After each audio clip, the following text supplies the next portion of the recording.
pledge by Commissioner Wandell.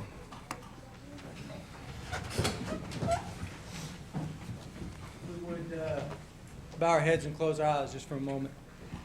God, we just want to take a moment as we pause. So much going on, so many things to do, that we would just pause and remember who you are and who we are. You've called us to be something special. You're chosen people to bless others, but first to be blessed by you. So I pray a blessing right now over this room, over this meeting.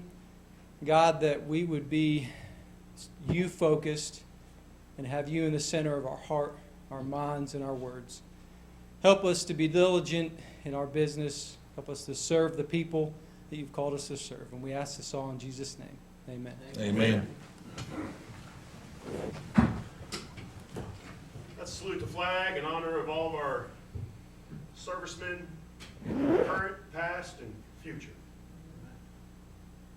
Pledge allegiance To the flag of the United States of America and to the republic for which it stands, one nation under God, indivisible, with liberty and justice for all.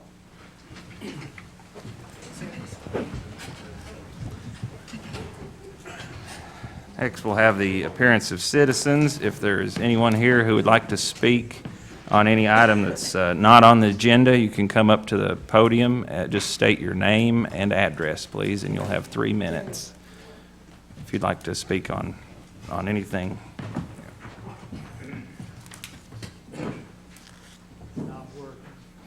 Just state your name and address, please. Good evening. My name is Bobby House, and I'm at 3340 Andersonville Highway in Andersonville.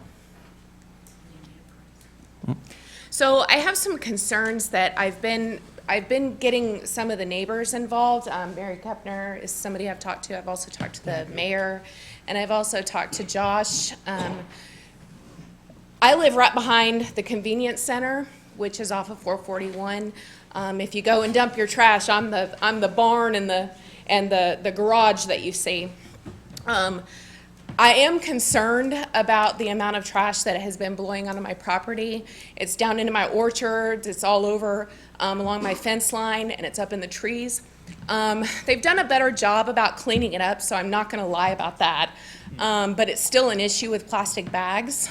And also yesterday I was enjoying Easter dinner with my family and just happened to be glancing right over into the convenience center, which I was told I wouldn't have to look at. It was not going to be an eyesore. And I am right at ground level where the privacy fence around the dump, it comes up right to the bottom of the dumpsters. And so I'm looking right into full dumpsters. And so I am concerned about that. And that's all really I have for you guys. So, but like I said, the trash pickup has been better. My husband he's retired and he works at home, so he has been kind of been on them. But it is an issue because it's mainly plastic bags, and I don't know if the receptacle can be changed or until a receptacle can be changed where they're not flying all over. I don't know. I'm here for you guys, my suggestions or whatever you guys have for us. Thank you. Thank you.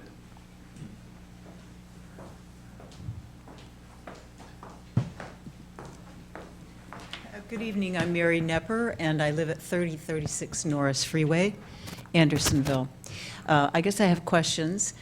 We have the neighbors across from the convenience center interested in upgrading the whole neighborhood, making it look good. This is a scenic highway, and we would like it to be scenic. So our interest has been in landscaping. There is some landscaping, and we would like to see more. And to Bobby House's point, between her and the convenience center would be ideal. We've got our berms. They're pretty good in the front, thanks to the designers there. I guess my question has to do with responsibility of the staff that's there at the site. It just seems as if there could be a little more activity on helping people get things in the right places. Cleaning under the bins, who's responsible for that? So we're interested in a job description. Does one exist? So then we know what to expect. And we're willing to put our shoulder to the wheel. We've done some work. Brenda Hamill and I won't go into that, but we did a little work out there to make things look better. Our chairman of the commission has done some work personally, so we're not afraid of work. We want it to look good. We want to contribute to the community, but what are our professionals responsible for? Where do their responsibilities end? How can we help educate the community? For example, the electronic sign, I compliment Jeff for putting that in, but you can't read it.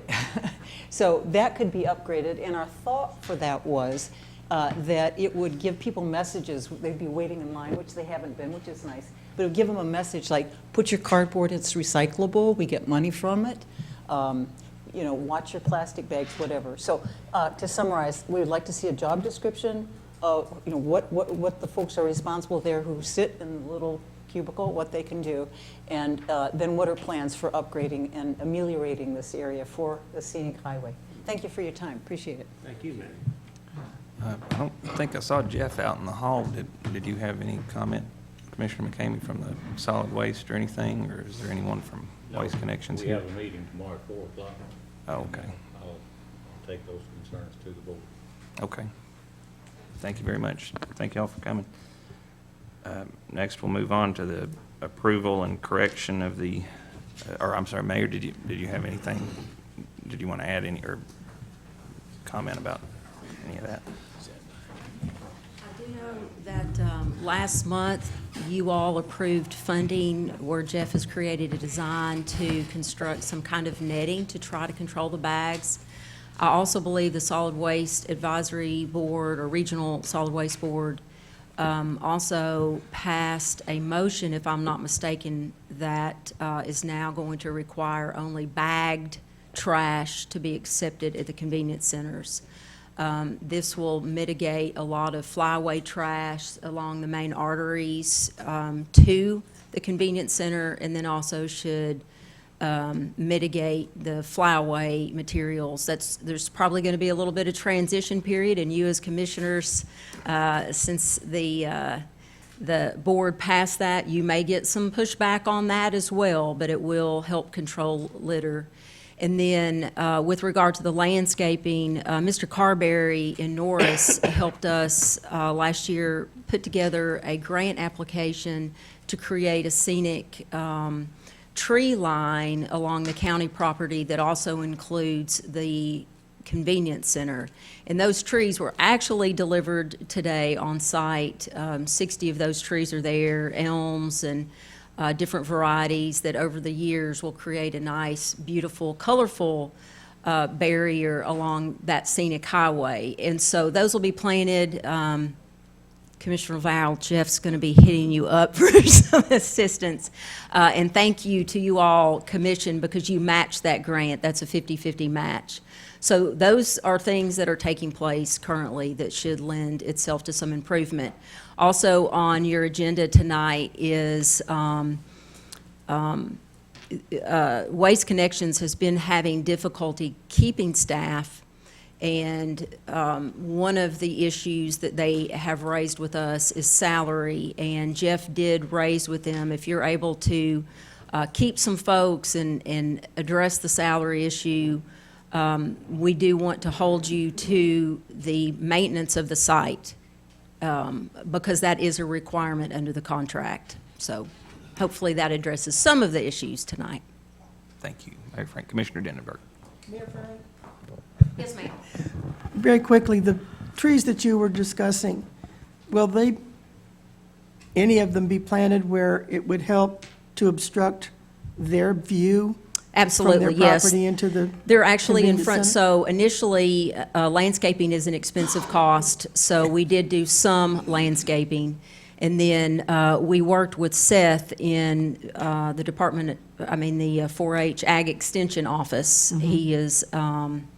He helped us do the soil testing and then also choose the trees that would be planted there. So the majority of them will be on that Glen Alpine site, but then they will also extend down the full length of the county property, even where there is not a site. So Well, will there be any discussion with the families that are having these issues as to possibly placement or site management of the trees? to my recollection, Mike worked with, I don't know if he worked with any of the folks that are here, but he did work with Norris has, I can't remember his title, but he's a tree, I An apologize. Yes, but it's something else beyond that, but they did go out there and specifically meet on site in order to create that barrier. Okay, Because well, they are users of that facility, Mr. Carberry is. He was a planner for, and taught with University of Tennessee.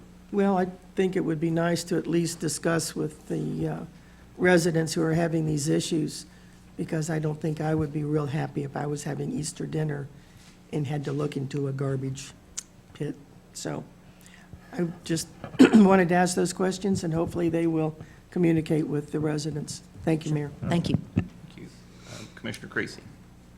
Yeah, thank you. I'm excited that our neighbors are getting involved with our convenience center.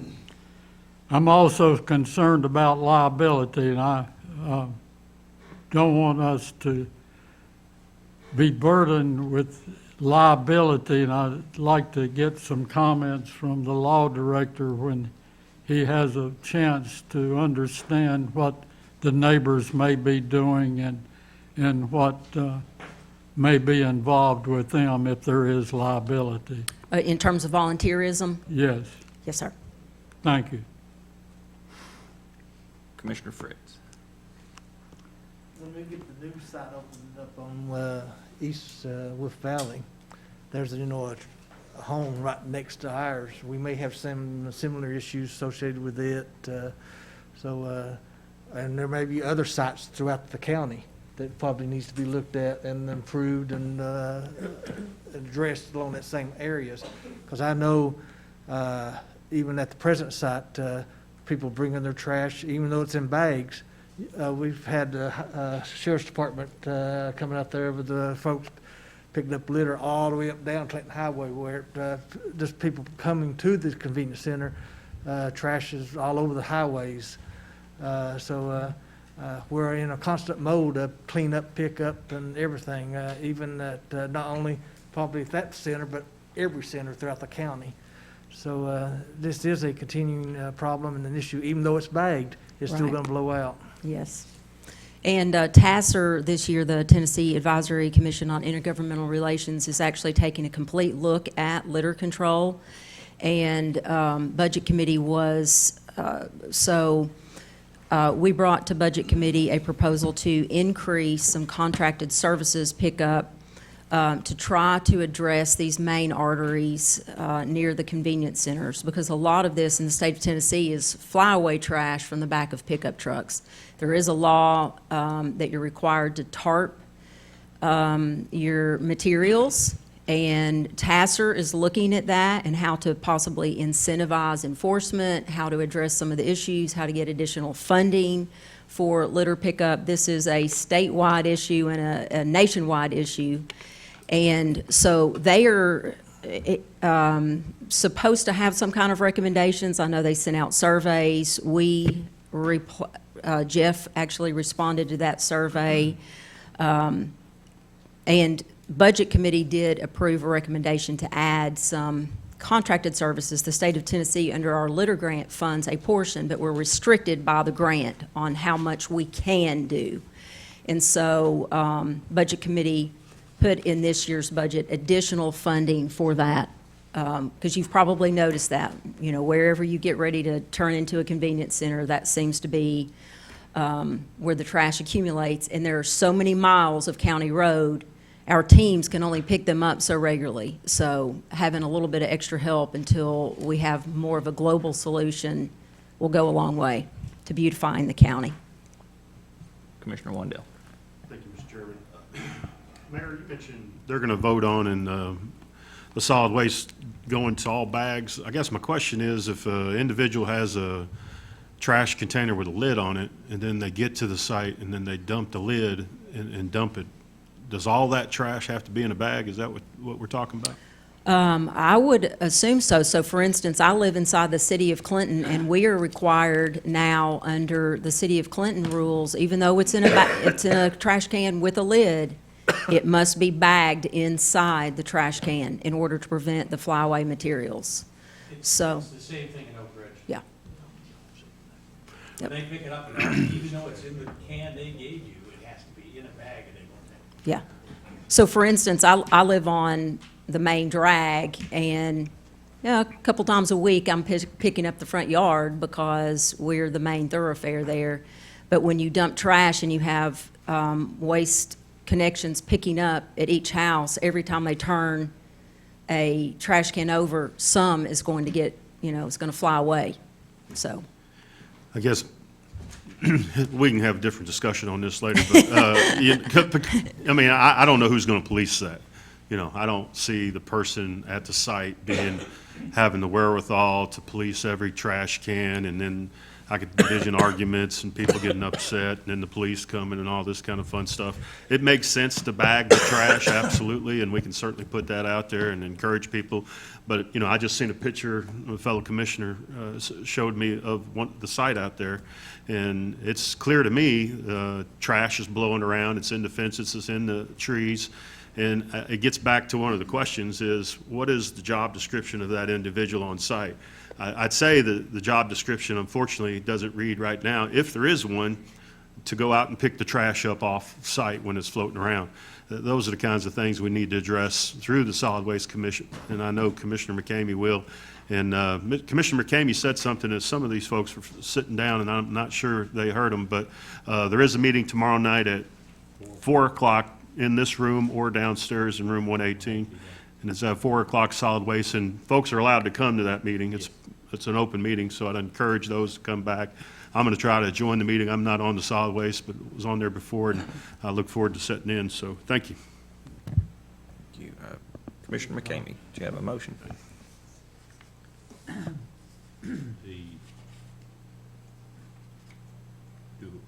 We don't, are you talking about the, no, I didn't. Oh, okay. That was just bump that. Okay. All right. Anyone else? I think. thank you. Thank you. All right. If not, we'll move on to the approval and correction of agendas. We've got the consent agenda first. Commissioner Yeager. I am making a request to take something off the consent agenda and put it on the regular agenda, and that is the waste management request for Girls, Inc. Request for Girls, Inc. to go on the regular to agenda. go on the regular agenda. Okay. Commissioner Isabel. Thank you, Mr. Chairman. I'd like to add under Law Director's report, some discussion about the traffic on Carroll Hollow. The tractor trailers, Commissioner McCamey took that up for us too, but it's just something to let the public know, our options. That and Beach Grove Bridge being the weight limit on that, and then, of course, Lovely Bluff, which is Hillville and all that, still gets that tractor trailer For traffic. the regular agenda. Yes. Is that right? Okay, let's, hang on, hold on to that. Is there any other changes to the Oh, I'm consent sorry. agenda? Do we have a motion to approve the consent agenda as amended by Commissioner Yeager? Motion by Commissioner Wandell, seconded by Yeager. Any discussion? All those in favor of approving the consent agenda as amended? Aye. Any opposed? Okay. Now, regular agenda, and that was Law Director's report for Lovely Bluff and Carroll Hollow. And Beach Grove Bridge.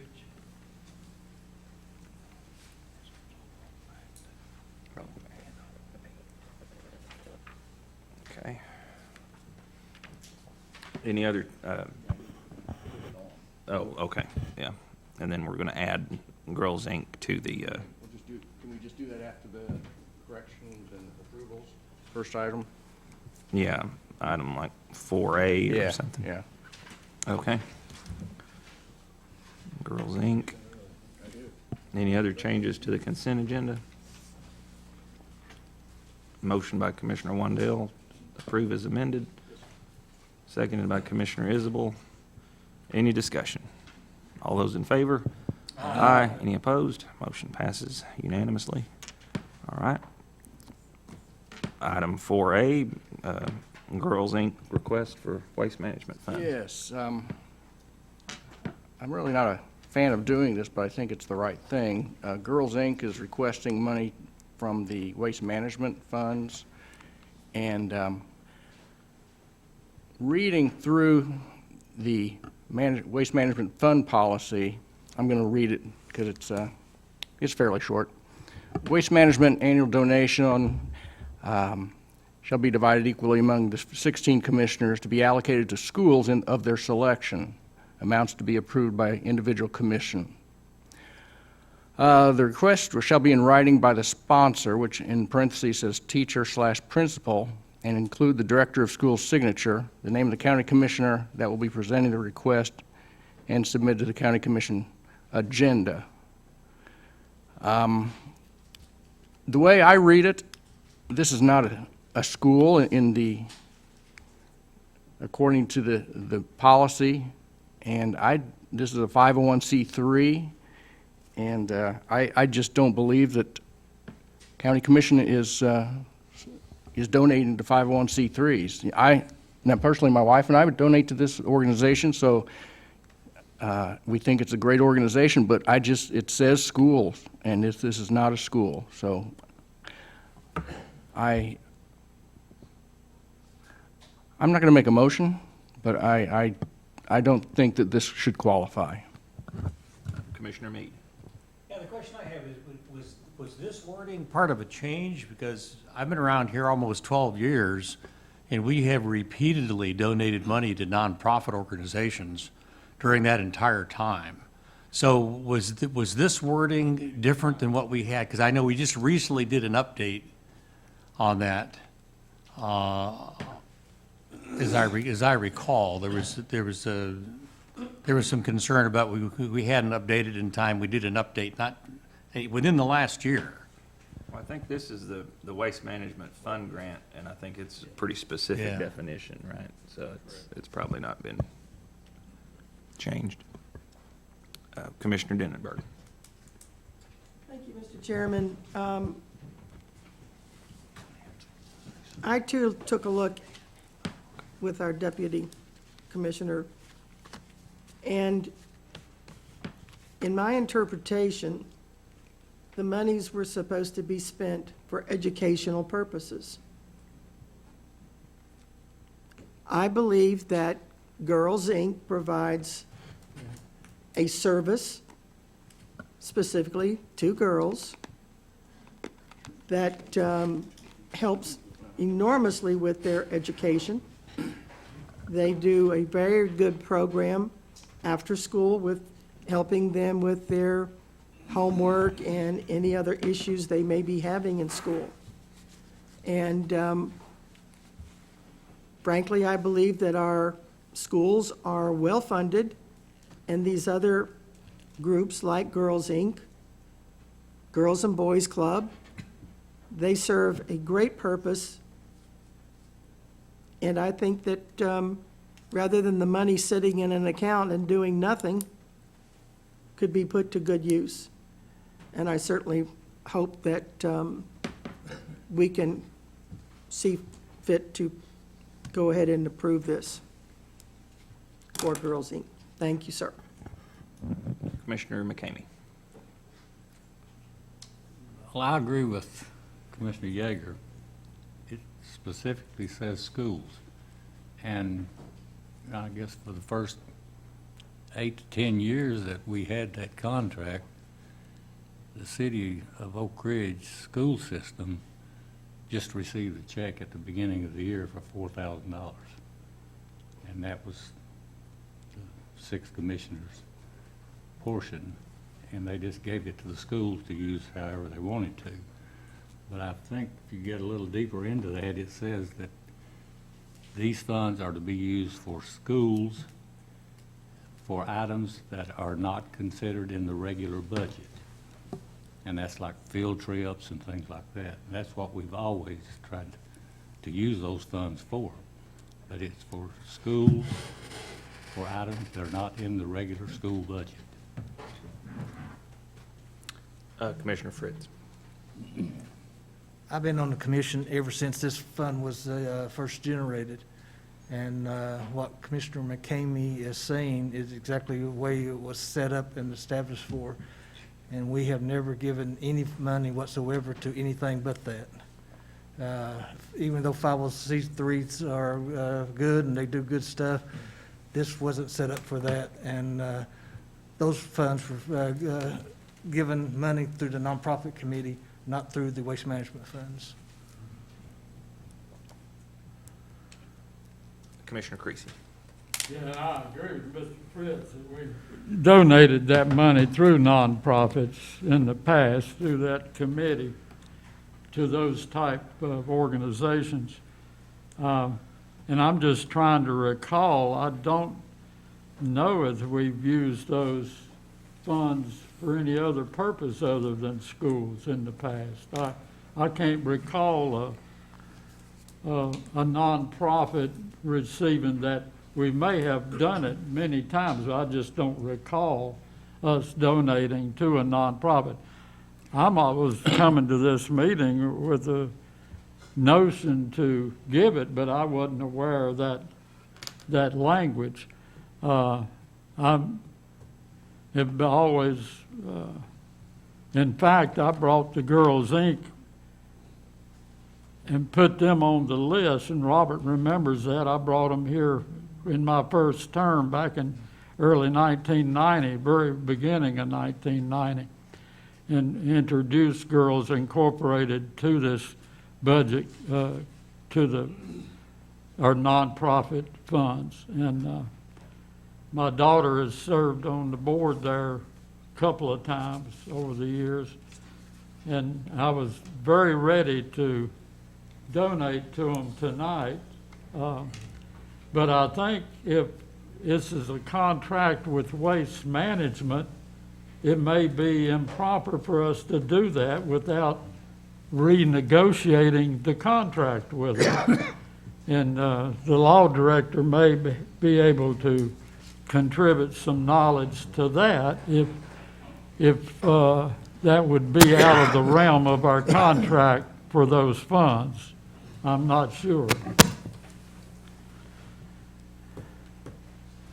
Well, there's a long history on this issue. We first started negotiating the landfill contract with Waste Management in the early 2000s. On the negotiation table, that was going to be for educational purposes and for school kids. Any school-related activity, anything for the students in the school that would help them. They worded the contract, that went through. County Commission began to use some of that money for, always for kids, always for activities for kids, but not necessarily in the school system itself. Then County Commission revisited this issue when there was some problems, and it came to me a couple of times, and you put that policy in place. Well, that policy right now is specific. And even though Waste Management will tell you they have no problem with us giving it to benefit our children in any form, they'll tell you that. The way the contract is worded is exactly what Commissioner Yeager said. And your new policy that's been in place, I don't know, for 2015? Yeah, something I was going to say 4 or 5 years would prevent this at this point. But when we redo that contract, if you want me to expand that language to allow it to be utilized for our school kids in after-school programs and things of this nature, touch on Girls Inc., Boys Club, things like that, then we can do that. I know when we negotiated that contract early on, Waste Management didn't have a problem with that, but the specific contract language now does prevent that, and our new policy on this that we adopted 6 years ago would prevent it also. Any questions on this issue? That's very good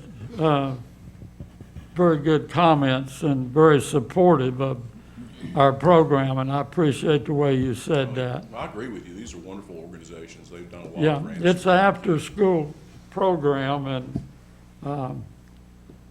I think that we should redo our language, myself personally. Well, I would advise not to touch that contract at this point until it expires, and then we usually about a year ahead of time start renegotiating it.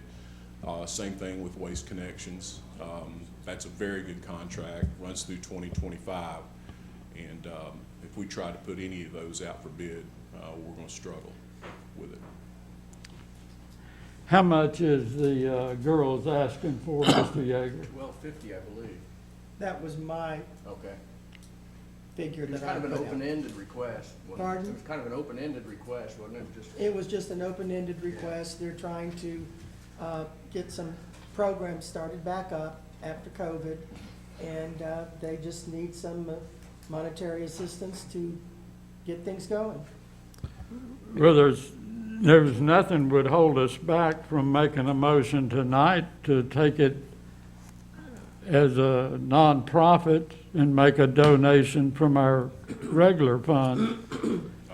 I think you abolished, Robbie, am I correct on that? You don't have a nonprofit fund right now. You have a committee, but it's not funded right now.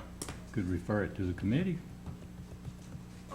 Let me get Dr. Smallridge real quick. Well, if the committee doesn't have any money, what good is it? Well, they can, Yeah, if the committee. They can ask approves for it. yeah. Commissioner Smallridge. Yeah, my comment follows what Commissioner Creasy was saying. I understand the reluctance, or, we don't, to not use these funds, waste management funds, for this request, but I was thinking we had other funds in the budget somewhere, and maybe I'm incorrect on that, but I thought we had funded some, like, nonprofits, 501c3s before. There's been some special cases brought before you, always controversial, American Legion roof, things like that. But as far as this particular provision, I don't think we should need to breach that contract. And I doubt Waste Management would say anything, but it's too delicate of an issue. If there's a specific school that Girls Inc. is working in Oak Ridge or something. No, they have students Well, from they're, all of the schools. they're everywhere, but I was thinking if this was for a specific thing or project or something, I didn't know if they could get a sponsor through the school, a principal or the teacher or somebody like they normally do for this waste management fund, and just kind of partner up with them and a commissioner, and then that specific commissioner, if it's you or Commissioner Creasy, contributes from their fund. Is there a way to word it like that where it would go through the schools and it'd be okay, maybe? I'm sure. Or you can call the nonprofit committee and run it through them, and they can request the money. But right now, that committee is not funded.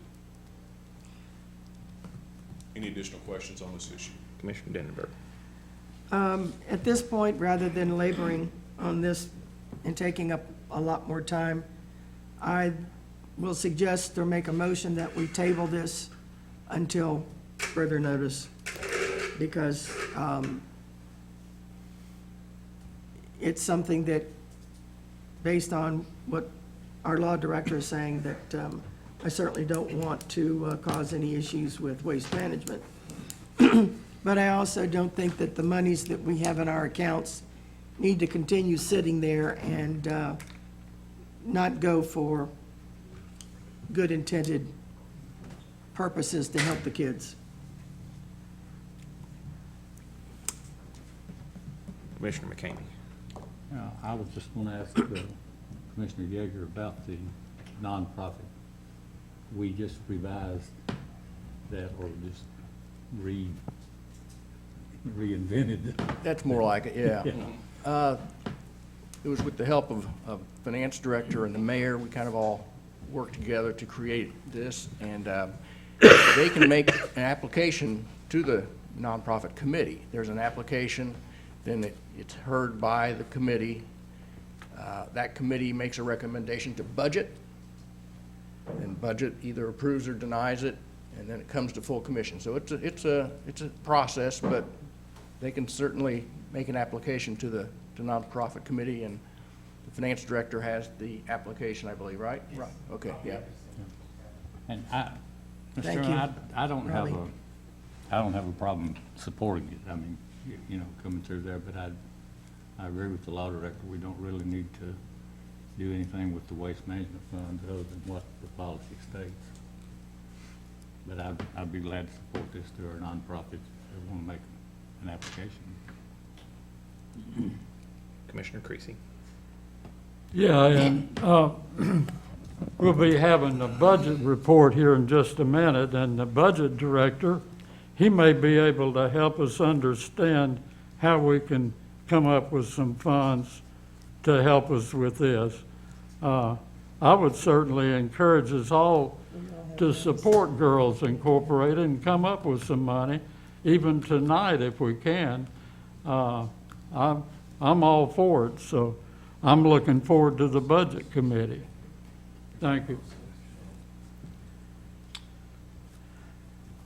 Okay, thank you. All right, next we'll go to committee reports, purchasing report, Robbie Holbrook, Finance Director.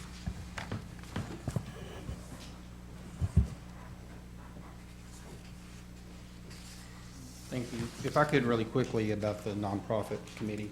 We established a new policy for the nonprofit committee that commission approved probably 2 or 3 months ago. We haven't met yet because we haven't had any applications, but there is a process for any nonprofit now to receive any kind of a donation from the county. And I would be happy to, I'll send that to Commissioner Ginnenberg tomorrow. That'll be fine, thank you. But I can't, I mean, we have funding in our unassigned fund balance. We have taken it from there in the past. But we did form a new policy that, like I said, commission approved, so it would need to go through that process of the application, and then the committee meets, then budget committee, and then commission, so there's several steps now. Well, I understand that. I just, quite frankly, we all have a tidy amount in these waste management accounts, and rather than going into taxpayer dollars, why not use this for a good cause and something that's certainly beneficial to the students? I agree. And we also have a restricted fund Good where point. the monies haven't been spent in the past, and we restrict those funds if commission doesn't use them for that year. So we also have a restricted fund with some funding in it too, as well. Okay, thank you. All right, to the purchasing committee. Contracts approved by the law director. There was one, the Purdue Brandon, but it was removed from the agenda at the request of our circuit court clerk, Rex Lynch. So I will move on to contracts pending law director approval. They have now been approved. The first one is Waste Connections. Was an addendum to the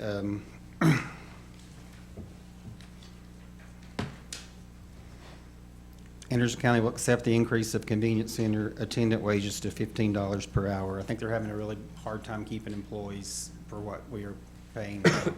So they've asked us to increase those wages. Motion and a second. Any discussion? Commissioner Wendell. Thank you, Mr. Chairman. I'd like to ask the law director some questions about the contract. And Robbie, maybe you know, is the contract, what contract are we working off of? The 2014, 2015, or have we extended the 2014, 2015 yet? This is an amendment to the existing contract. This is not a new contract. So we're still working on the 2015. But it runs through 2025 now. It says in the contract it can be extended up to 3 times for 5 years at the same rates. Have we ever extended it? I think we have. Yes. I've never seen any paperwork. I mean, maybe it has through some other venue in the county, but I'll pull that. I don't- Want to send it to you. Yeah, I think we extended it one time. We did in December 16th, 2019. we extended, We did extend it for renewing period July 2020 to June 30th, 2025. and it went before commission for approval. Yes, yes, sir, it did. Okay. I just didn't According to the bottom of this page, it says approved by commission on 12/16/2019. We can pull the minutes there, and they should be in that also. Okay.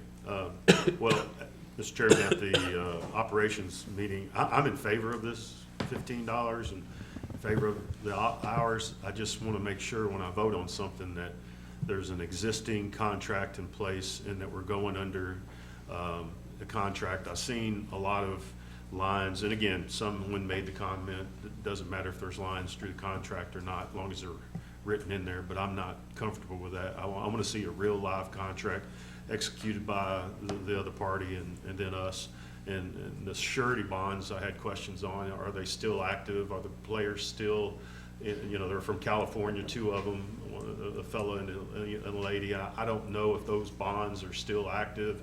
Do they still cover us? I mean, I'll be glad to look into that, but I believe the bonds were for the life of the contract, but I'll check into it. so for those reasons, Mr. Chairman, as I said in operations, I'm going to vote no on this motion because I want to know that the contract's in hand before I vote on this. But I will support it once I'm confirmed that the contract's in place, the surety bonds are good, and all those other features. Thank you. Any other discussion? Let's go to the board and vote.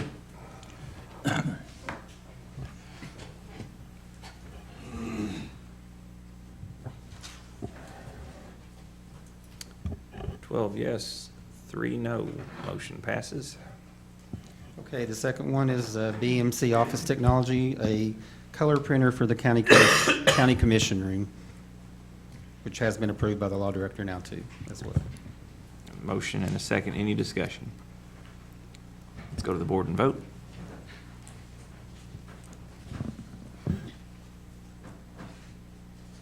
Motion passes unanimously. Okay, under other business C, a request to transfer miscellaneous communications equipment from the sheriff's department. There were several smaller items that we are transferring to E911. Motion and a second. Any discussion? Let's go to the board and vote.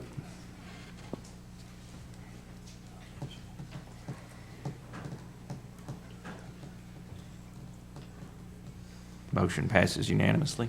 Okay, and the last thing I have on the purchasing contract is a new lease agreement with Ethra that has been approved by the law director, needing commission's approval.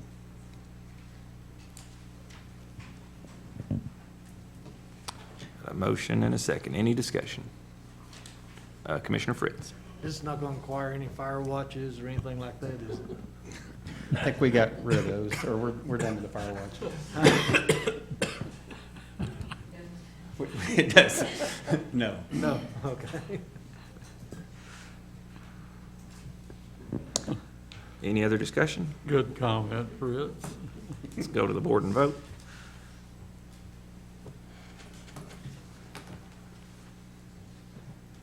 Motion passes unanimously. Okay, I'll move on to the budget agenda. Group 2 appropriations from the school department. There are 2, 20 and 21, and 22 was removed, so there are only 2.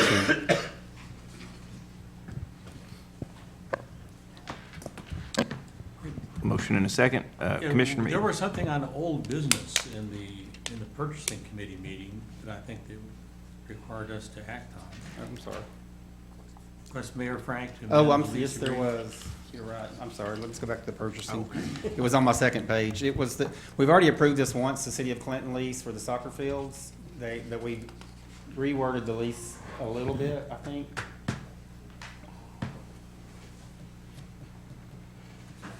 They want to use it for other purposes besides soccer. Yes, that's pretty good. As you know, last year, the Clinton High School Athletic decided they didn't need the soccer fields anymore. They've had them under lease for about 8 years. So Clinton City Schools asked permission to lease that.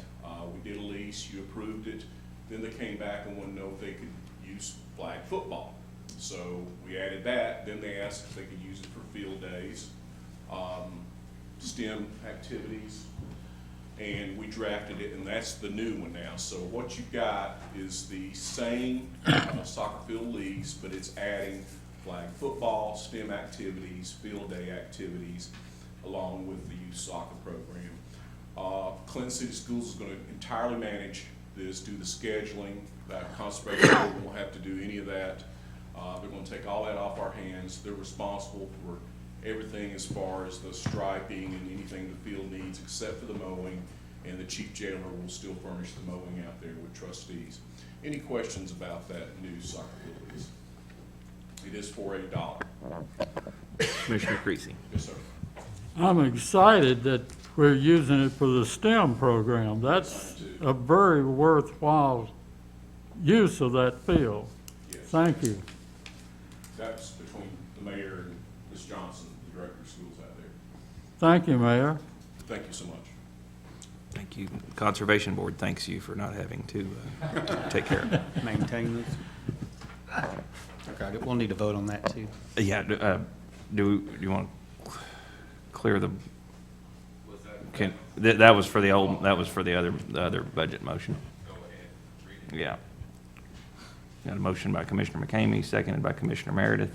Any discussion on the lease agreement? Let's go to the board and vote.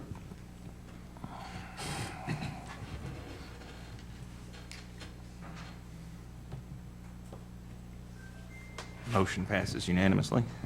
Thank you, Commissioner Mead, for pointing Didn't that want to out. miss it. No, I would hate to have not got approved. All right. Under the budget agenda, appropriations, Group 2 from the school department, there were 2, 20 and 21, seeking approval as a group.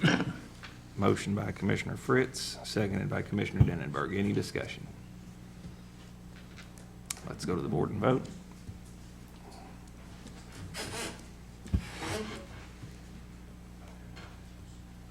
Motion passes unanimously.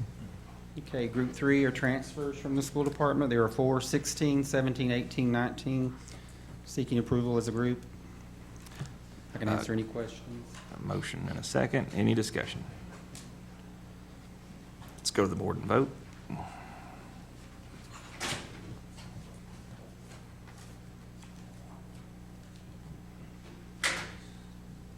Motion passes unanimously. All right, Group 4 appropriations, non-school, 23, 24, 25, 26, 27, 28, and 29. Seeking approval as a group for those. Motion and a second. Any discussion?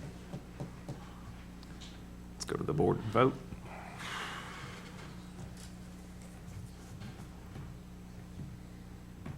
Motion passes you. unanimously. All right, Group 5 transfers, non-school. There's one from the tourism department for $17,300.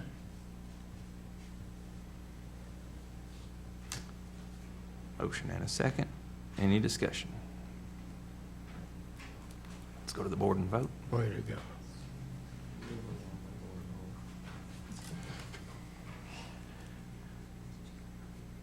Motion passes unanimously. Okay, in Group 6, appropriations from the unassigned, that affect the unassigned fund balance.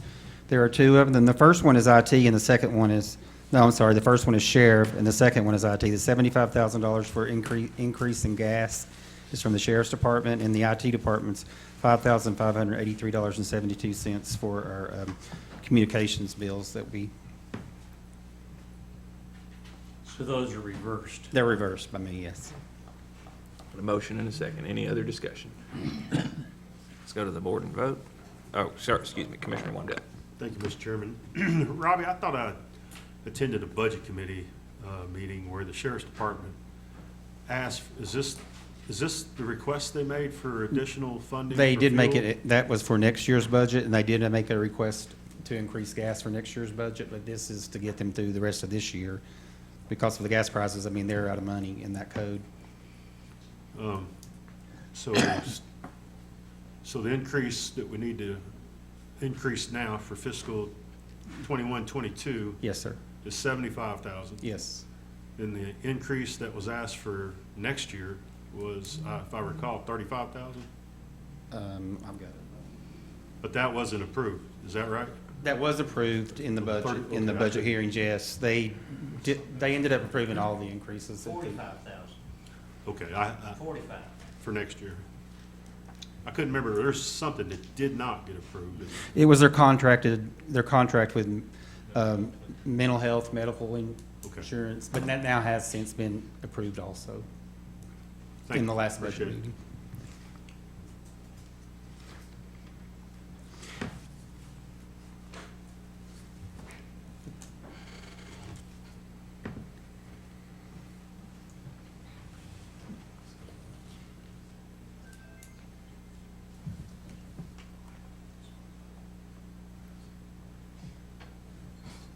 Thank you. Motion passes unanimously.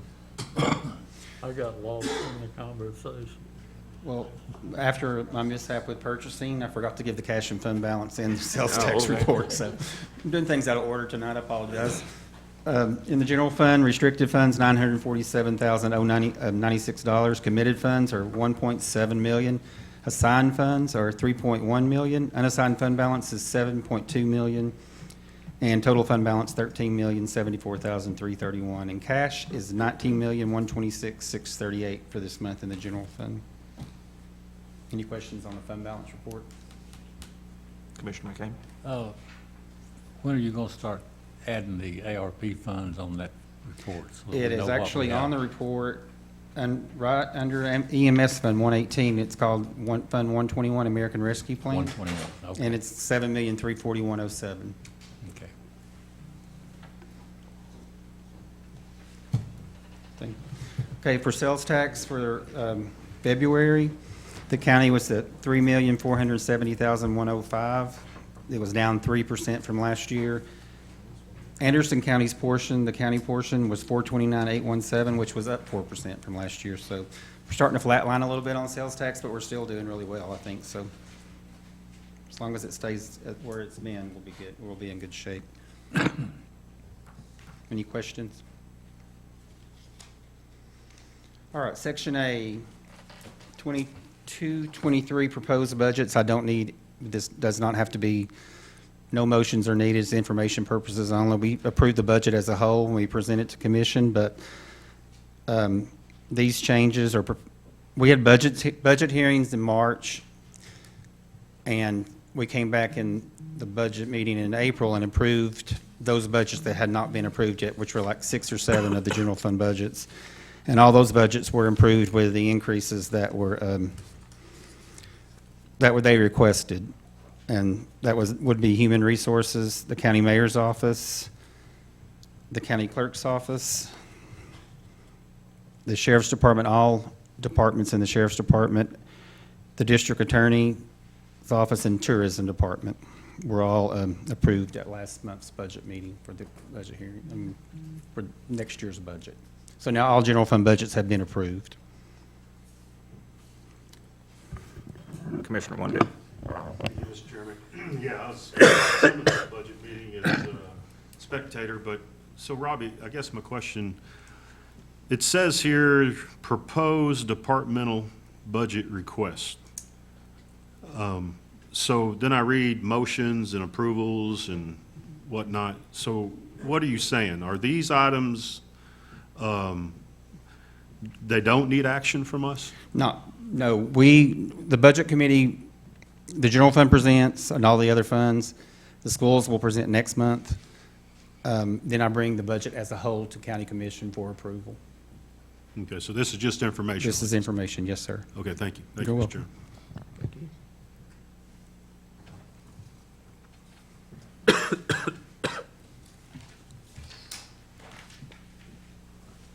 On Section B, there was Nathan made an EMS budget request and recruitment retention presentation. No action was taken. Section C, the ARP retention payment.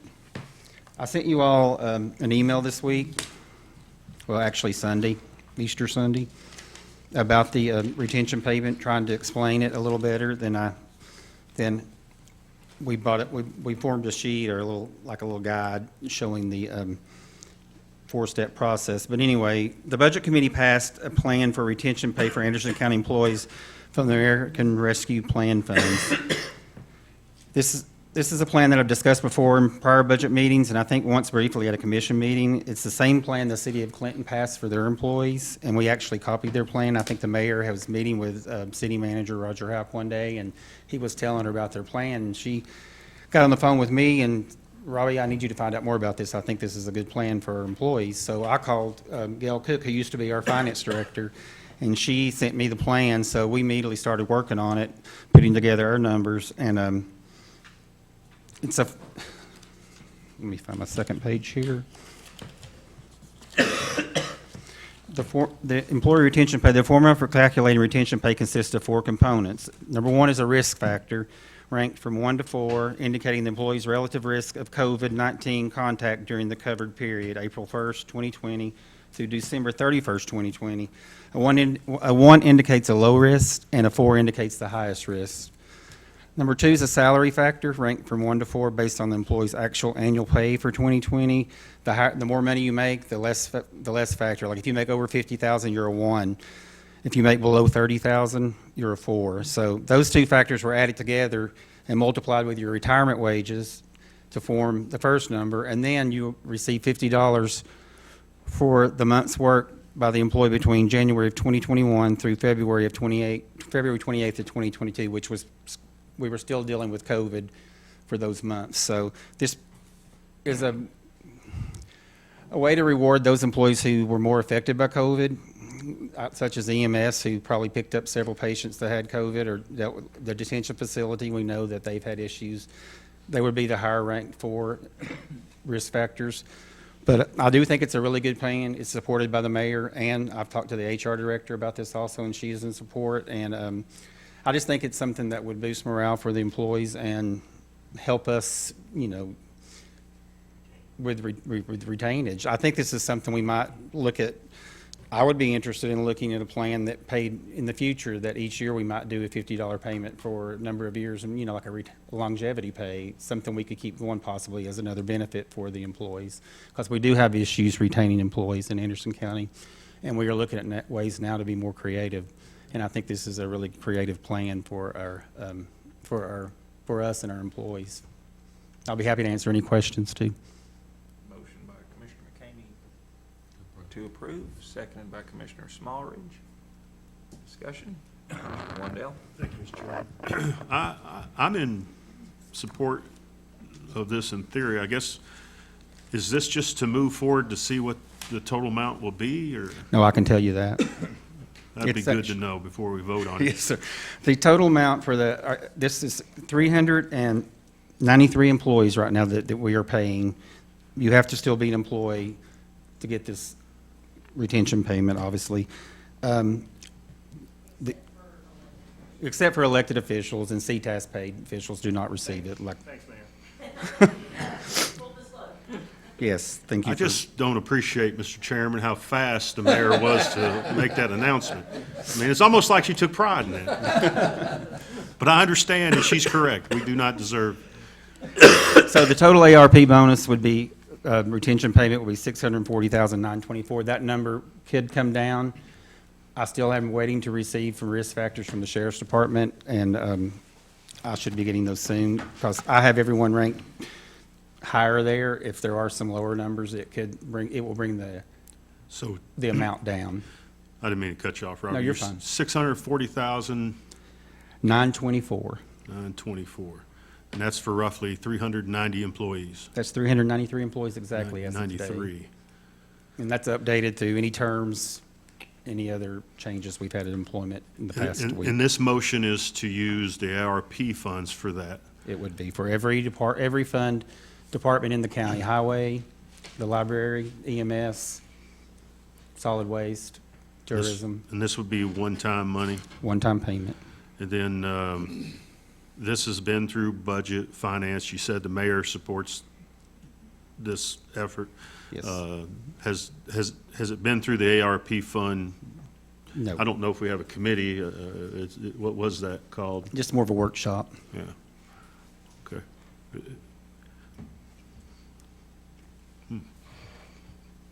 And of the 393, how many are low-level pay folks? Well, that's the good. I'm glad you asked that, because that's a really good thing about this plan.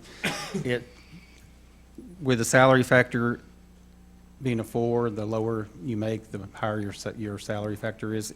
It pays those employees. It's a fair, does it fairly. Those employees make more money probably on the plan than, because a lot of them are also your higher risk factors, some of the lower paid employees for the county. Would you say more than 50% of the 393 are low-wage earners, or I'm trying to use I would good say words. medium to low, yes. Medium low, okay, Yeah. thank you. All right. It's not a heavy-ended on the top end No, pay. it's not. Okay. Not at all. Because those people probably are your lower risk factors of a 1, and they are the lowest salary factor of a 1, so they would only get like a 2% increase, where this other would be an 8% increase. As you said, and pardon me, Mr. Chairman, but this is talked about in finance or budget? Yes. Okay. It's been So- discussed in budget 2 or 3 times, actually. Okay, good. All right, thank you. Thank you. Commissioner Smallridge. Yeah, I wanted to comment. I voted no on this motion during the budget meeting. I explained at the time I wasn't really opposed to it, but felt like I needed some clarification to better understand. And I met with Robbie, and he straightened me out, and I felt comfortable after talking with him that I knew what was going on. I like the weighted factor based on COVID risk, and especially on the lower salaries. With a higher factor.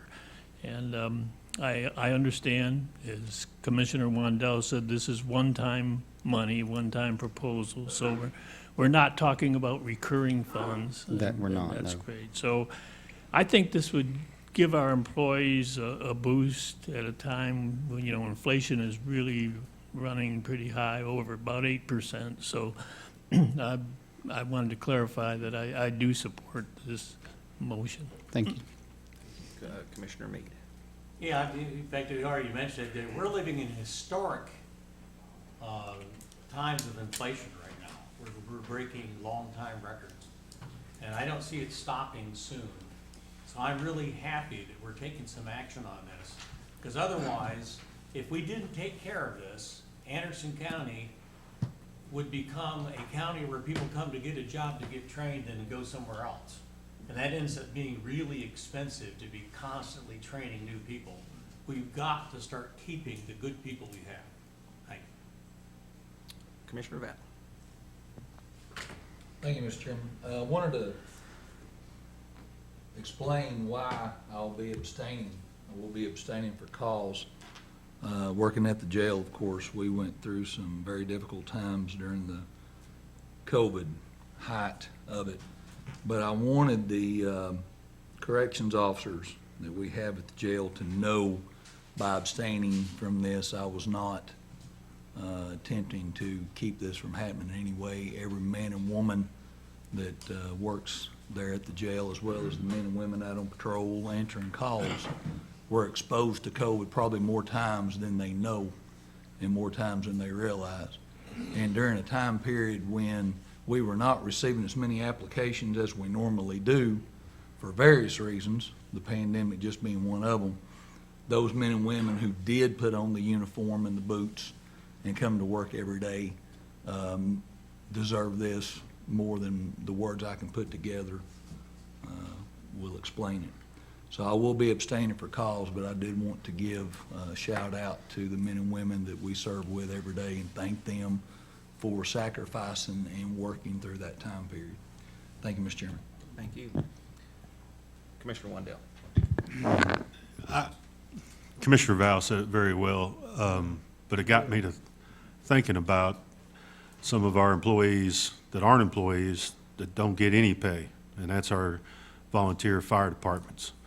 And I think we'll be taking that issue up under operations. Obviously, we can't pay them because they're not on the payroll, but I'm hopeful under operations we'll remember this vote and not forget our men and women that protect our county free every night and every day. And I'm looking forward to that motion that came out of operations. So I'm going to support this one, and I look forward to supporting that one as well. Thank you, Mr. Chair. Thank you. And I do have that on the budget. Oh, good. Well, I saw in operations it was referred to the budget committee. I don't know if you're talking about the $5,000, but. For tonight? No, for next month's Oh, budget. okay. What came after, operations. Do we is a- need a motion to put it on there for tonight? Boy, I heard a lot of no's, man. Don't want to put it on there too fast, do we? We'll follow the process. I would probably prefer it be discussed in budget committee, yeah. Before we vote, just real quick, since we're using the ARP funds for this, are we still projected, I know the budget's not totally finished yet, but are we still projecting about a 1.2 million surplus? It's more like 600,000 now. About six, okay, so it's came down. With some of the changes in the budgets that were approved this week, this past budget meeting, that brought that number down some. The sheriff's department increased their budget, like, I think the detention facility was over 400,000, so we had some, we've addressed some of the changes that, in the budget that needed to be addressed, and so we have like a $600,000 surplus now. Okay, so just still a zero tax increase budget. There is no tax increase, no. Okay, thanks. All right, let's go to the board and vote.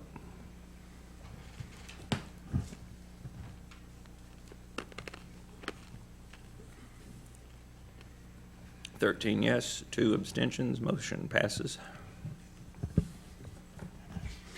Okay, under new business, there was the one budget amendment from the tourism department, which we've already approved tonight, and that's all I have for the budget agenda, unless somebody has any questions. Commissioner Wendell. Just one. Robbie, when would those payments take place?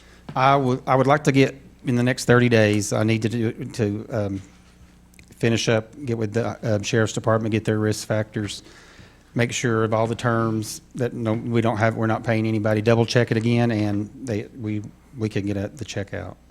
Thank you. Thank you, Mr. Chair. Thank you. Commissioner Creasy. Yeah, we're about finished with the budget, and I want to compliment our budget director. We've had some good discussions, and some have got a little heated, some got argumentative, and he's had to put up with the budget committee and in our talks and our discussions, and I'm very impressed with our finance director, and I just want to compliment him and let everybody know that he's gone all out and has done an excellent job. He's certainly lived up to the title and done an excellent job for us. Thank you, Robbie. Well, thank you. I appreciate that, and I understand how things get heated. Sometimes it's fine. In that last vote, I just want to make sure it's clarified in the minutes that the 2 abstentions were both for cause, because the people are county employees that would be affected by the raise. And because that makes a difference legally, because an abstention that's not for cause is a no, really. And so it's important that the abstentions be for cause so they don't count towards the vote. Thank you. Commissioner Meade. Any other questions for Robbie? All right, thank y'all. Appreciate it. Have a good night. Thank you.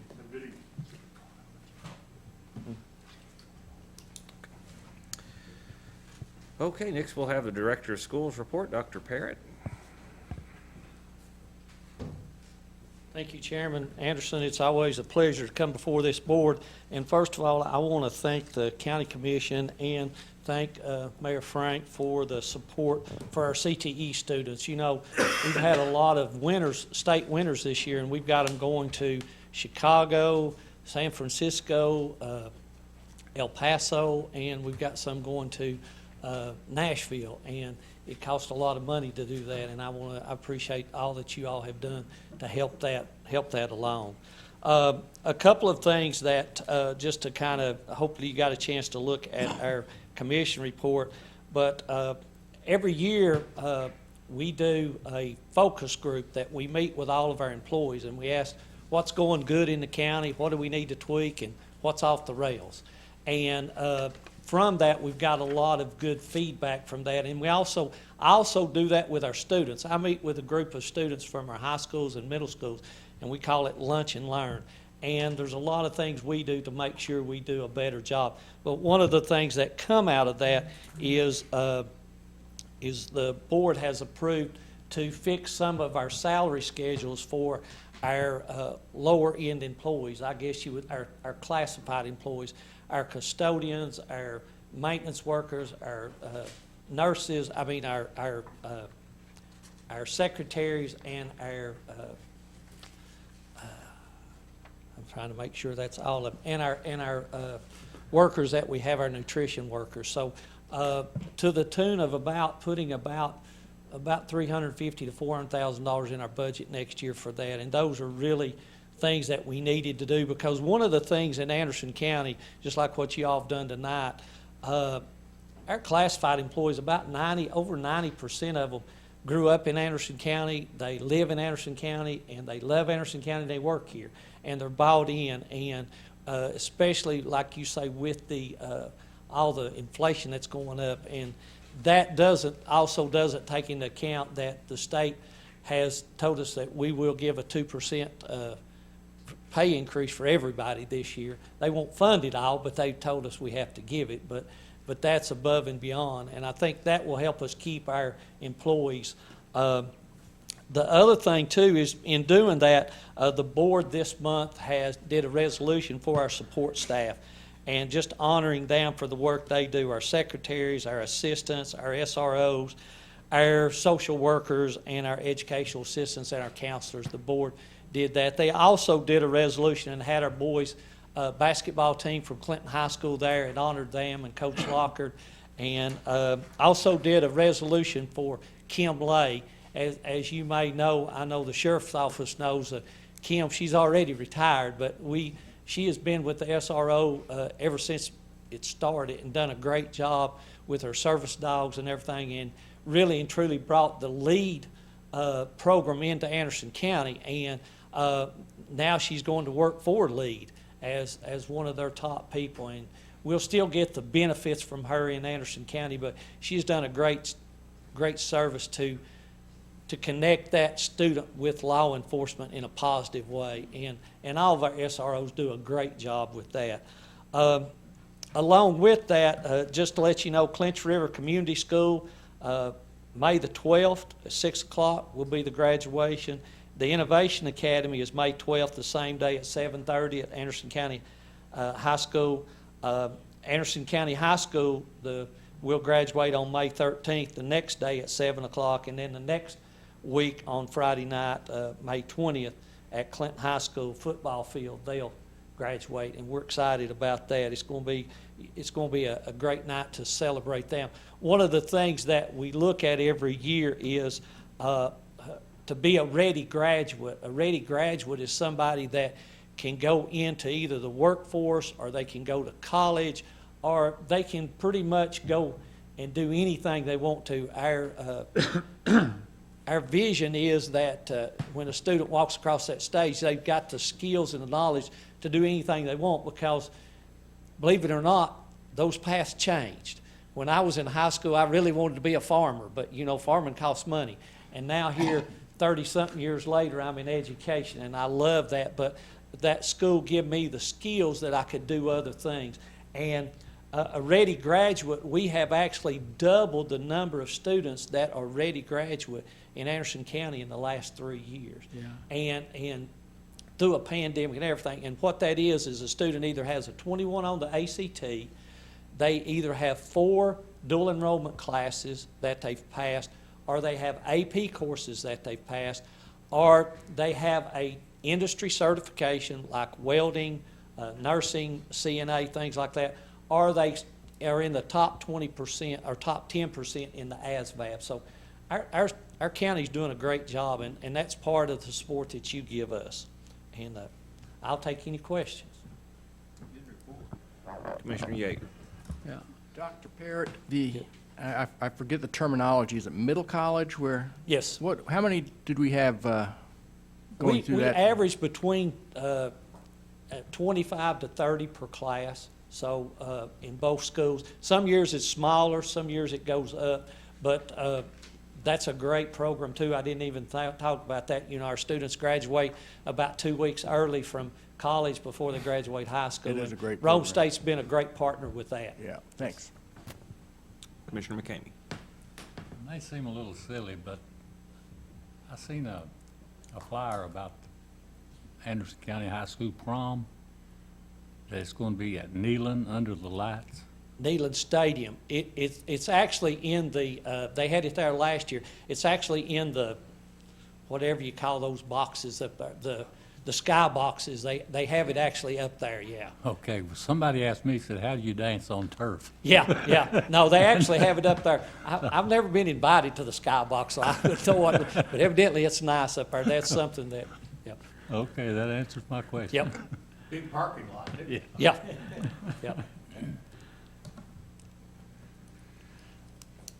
One other one other thing, I will be sending out a notice, or I guess an invitation to everybody sometime.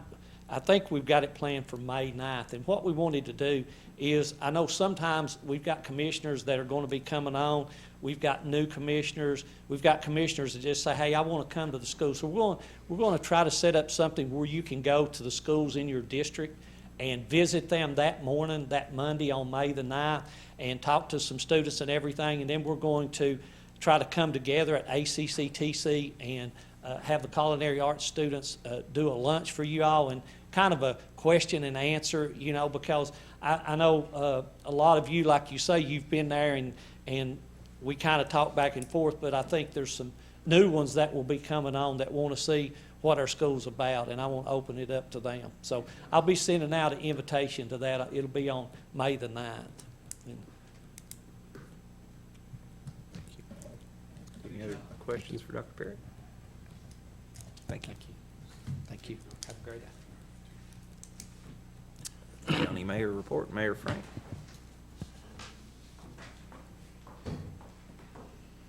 Good evening, Commissioners. The action items I have before you, if you want to take each of the appointments one at a time, you can do that, or group them together. I'm requesting confirmation of Scott Hackler by recommendation of the City of Norris to serve on the Anderson County Solid Waste Board, term expiring 9/2023. Requesting confirmation of Thomas McCormick by recommendation of City of Oliver Springs to serve on the Anderson County Solid Waste Board, term expiring 9/2023. Requesting confirmation of reappointment of Commissioner Robert McCamey to the Anderson County Solid Waste Board, term expiring 9/2026. That's what happens when you run again, Robert. Requesting confirmation of appointment of Mr. Robbie DeJarnette to the Anderson County Planning Commission, term expiring January of 2026. Is that motion as a group? Yes, sir. And seconded, Commissioner Yeager. Any discussion on any of those? All right, let's go to the board and vote.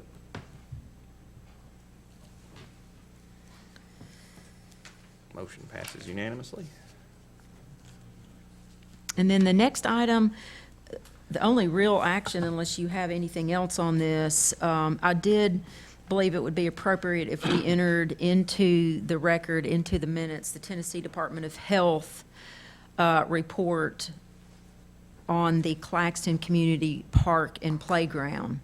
Just as an update, the cover letter from the Tennessee Department of Health has been posted to the Anderson County website as its own link. Then this is on the main county government page, and then also posted on the county website is the actual 166-page report, so citizens can go to that and get that. Leanne also did send the report and the cover letter to all of the media outlets, not as a commentary, but just strictly as a media alert, sharing that with them and then directing them to the links on the website. In addition, the report that was emailed to Chairman Anderson and myself, that was immediately sent to you all, as well as the law director and the Conservation Board. At the Conservation Board meeting, the Conservation Board accepted the report, and then they also passed a couple of motions that address the recommendations from the Tennessee Department of Health. One of those recommendations was to create a regular maintenance plan, and then another recommendation was to add new mulch to the entire playground, and then keep those high-traffic areas from holes being worn through. The report did thank Anderson County for taking that action in advance of their recommendation, but they encouraged us to keep that maintenance plan and regular oversight of that facility. So the board did take those actions, and I'm sure those minutes will be coming to you next month as part of your agenda. So if you could just make a motion so that we can get that into the minutes for the permanent record of Anderson County government. Motion by Commissioner Dindenberg, seconded by Commissioner Yeager to add that to the minutes. Commissioner Wendell. Thank you, Mr. Chairman. Mayor, I don't want to put words in your mouth, but from your perception as the mayor of this county, how did you interpret the report from TDEC for the citizens in District 1? There seems to be still some social media activity indicating that it's not a good situation, which really bothers me, but you can't stop social media anymore, so it astounds me that you get good news and people want to keep perpetuating the bad news, it seems, all the time. So I would like for the folks to hear from you as our executive. What's your thoughts on the TDEC report? Commissioner Wandell, I would reference the conclusion from the Tennessee Department of Health, and I'll just read from that we did distribute it in the media alert. The Tennessee Department of Health's Environmental Epidemiology Program reached one important conclusion about the Claxton Community Park and Playground. There is not a risk of children having harmful health effects from using the park and playground. Surface soils, mulch, and sand were tested to protect the children who play at the park and playground. The percent of coal ash, metal, metalloids, radionuclides, and general chemical properties were tested for each of 16 5-point composite soil samples. 14 of 16 samples from the playground were 98% to 100% coal ash free. The Claxton Community Park has normal soil, mulch, and sand on the surface of the ground. This is appropriate for a place where children often play. There were a few places where the soil was worn away in the playground and the underlying geofiber layers were torn. The soil samples intentionally collected and tested from these worn areas were 94 to 91% coal ash free. Proper maintenance designed to keep any coal ash residuals below the geofiber layers and mulch will ensure that there is no exposure. The Claxton Park and playground can continue to be a place for children to play and their families to enjoy. And, you know, I don't want to and the reason I read from that is I don't want to add anything to it or take away anything, but we do have a recommendation from the Department of Health to make sure to regularly maintenance the facility. And then I also did go through the report itself, and I did send some notes just for clarification. And I would say, too, if anyone here has any questions, they've been very open about, they'll answer any further questions, or if they want us to come to a meeting or something to further explain, they're willing to communicate whatever needs to be communicated. But there is a graph on page 15 that does note that 4 of the 16 locations were above the CV, and it noted warrants additional investigation. So I did reach out for clarification on what that meant. My interpretation, based on the entirety of the report, is that those were the areas where there were levels elevated beyond background because the geofiber was torn. But I just want confirmation that that's what that means in that particular box, so I have done that myself as a follow-up. And I think that's why there's that recommendation to make sure we maintain and keep that geofiber intact. Well, I think that's you saying that you interpret it to be safe for the kids. But it's kind of disheartening for me to sit here as a commissioner in District 1. I see so many things that are done. These tests were done rather quick, I think. Some might not think so, but I guess my question is this. We spend so much time and energy testing the kids' playground. The areas you speak of and whatever charts they're referencing are areas where the holes have wore out. There's no new maintenance plan for the Conservation Board. It's been the same for many years. In fact, I was chairman for 4 or 5, 6 years. And every other year, we're required, not only at the Anderson County Kids Playground, but all parks, to have ADA compliant mulch every Yes. other year. It's always been that way, but I'm happy to hear we're going to revisit it and actually make it happen. So what happened, in my opinion, is that mulch was never put down. So you had these areas, high-level areas where the kids come out of the swings, the kids come out of the slide, and you make a hole. So when you're next to a power plant and the wind blows, that dust will go to the hole, especially if it's raining. Those areas will show some level of coal ash. What bothers me is how much effort is put into those little areas where coal ash may have conglomerated, still not at a level that's hazardous according to the state and federal guidelines. But we go through all of this stuff, and I get to this point, Mr. Chairman, and everyone knows what I'm going to say, we have a portion in Anderson County, again in District 1, that has actual radiation, cesium, cobalt, known, been tested, been documented in TDEC's hands. But we spend a lot of time talking about the playground at Claxton. Mayor, I'm just going to say this. It's kind of like they said at church Sunday. I'm going to hurt some people's feelings in here tonight. You know, and I hope it's not my feelings. well, I just want to see somebody stand up. Someone give me an amen. Yeah, I've got to amen. I want to see somebody say, stand up for our county. I'm sick of seeing these media posts, and we don't have anybody in this county that wants to stand up. Nobody wants to take any action. There's outright lies being posted on social media about our county, and specifically in our district, and I'm tired of seeing it. And we keep plagiarizing them by promoting their theories. What gets me is, why not take a stand on the darn stuff that is nuclear waste? We spend more time on coal ash nuisance dust, which again is not a federal excess. I mean, why do we keep doing this? Why not take action on the real stuff? Why not send a letter to EPA? Why not get in it? You know, why do we got to keep talking about the Claxton playground? And you know what? If I was the mayor, and if I really thought there were some issues with it, I would go to TVA and say, shut that playground down now and build me a new one, right now.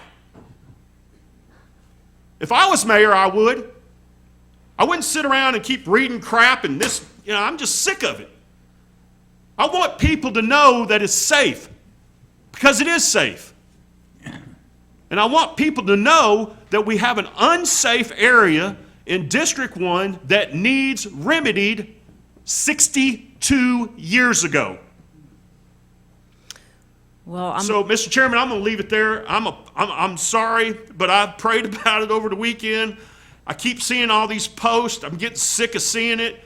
I don't care if people vote me in, vote me out, vote me down the street, put me in Congo. I don't care. I want things taken care of. That's why I run for office. And I don't mind speaking it. Because I'm not beholden to any political party. My party is God and my family and this community. Let the mayor respond.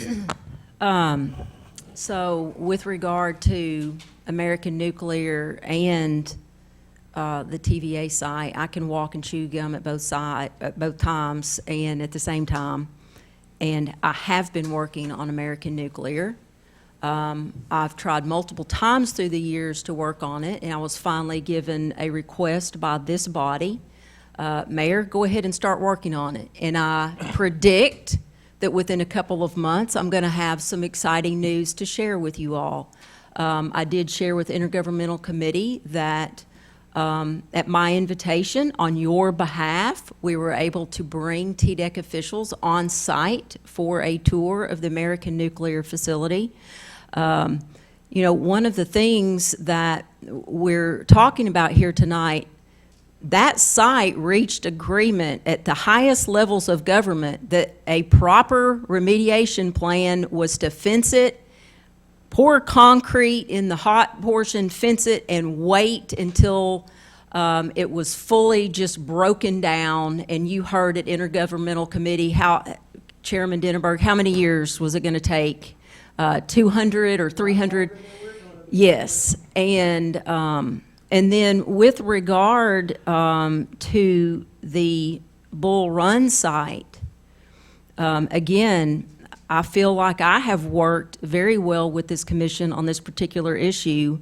When Dr. Vengosh issued a report, and it was on the front page of the Knoxville News Sentinel, and we have attorneys in this area who are filing lawsuits, we had a duty as Anderson County government to make sure that we were reading that report. Dr. Vengosh himself said there were no health guideline exceedances, but yet it was a large media firestorm.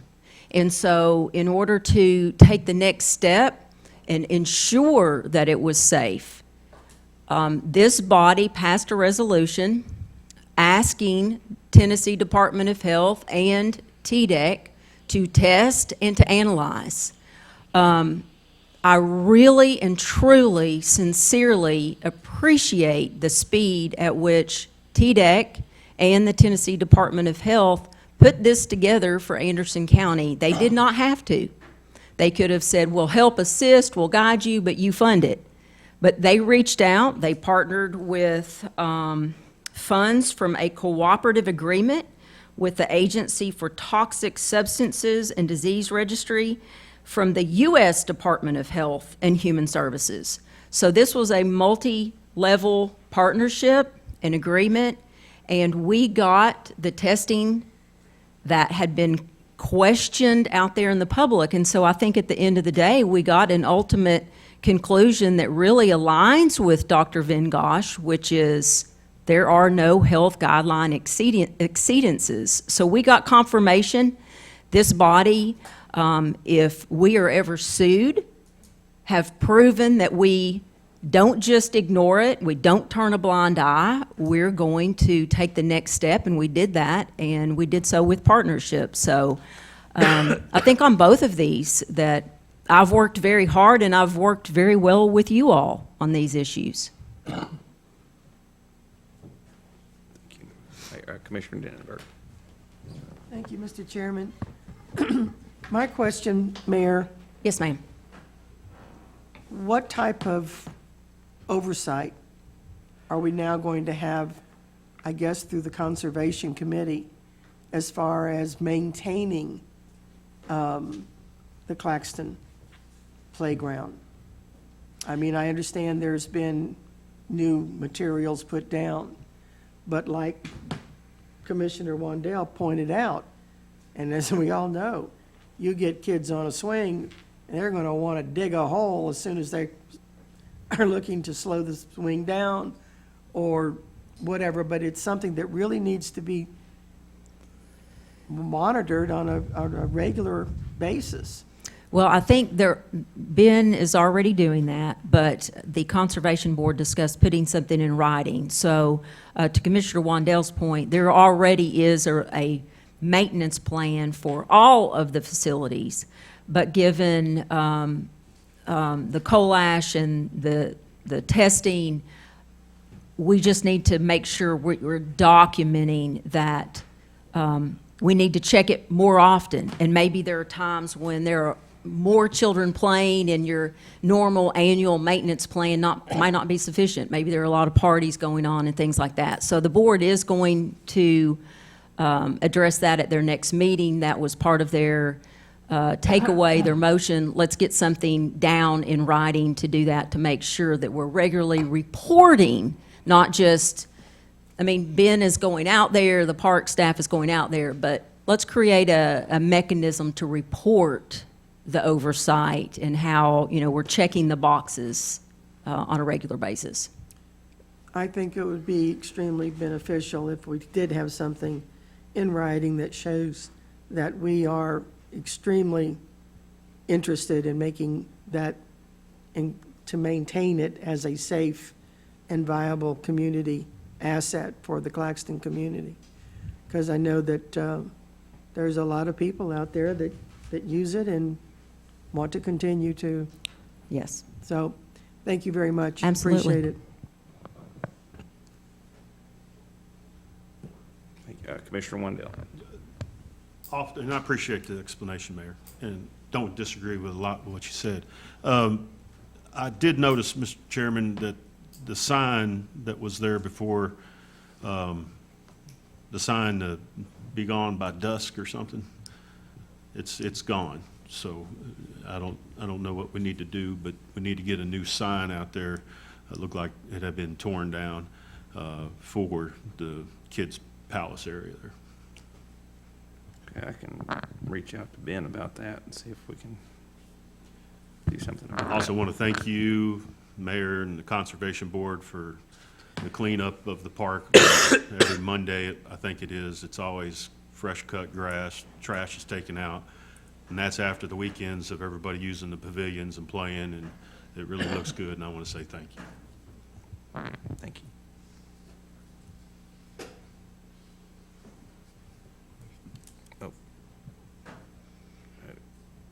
Oh, you have a motion? Oh, yeah.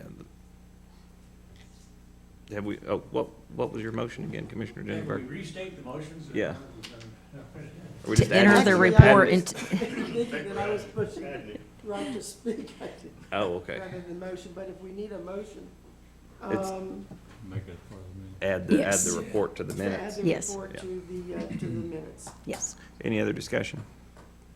All right, let's go to the board and vote.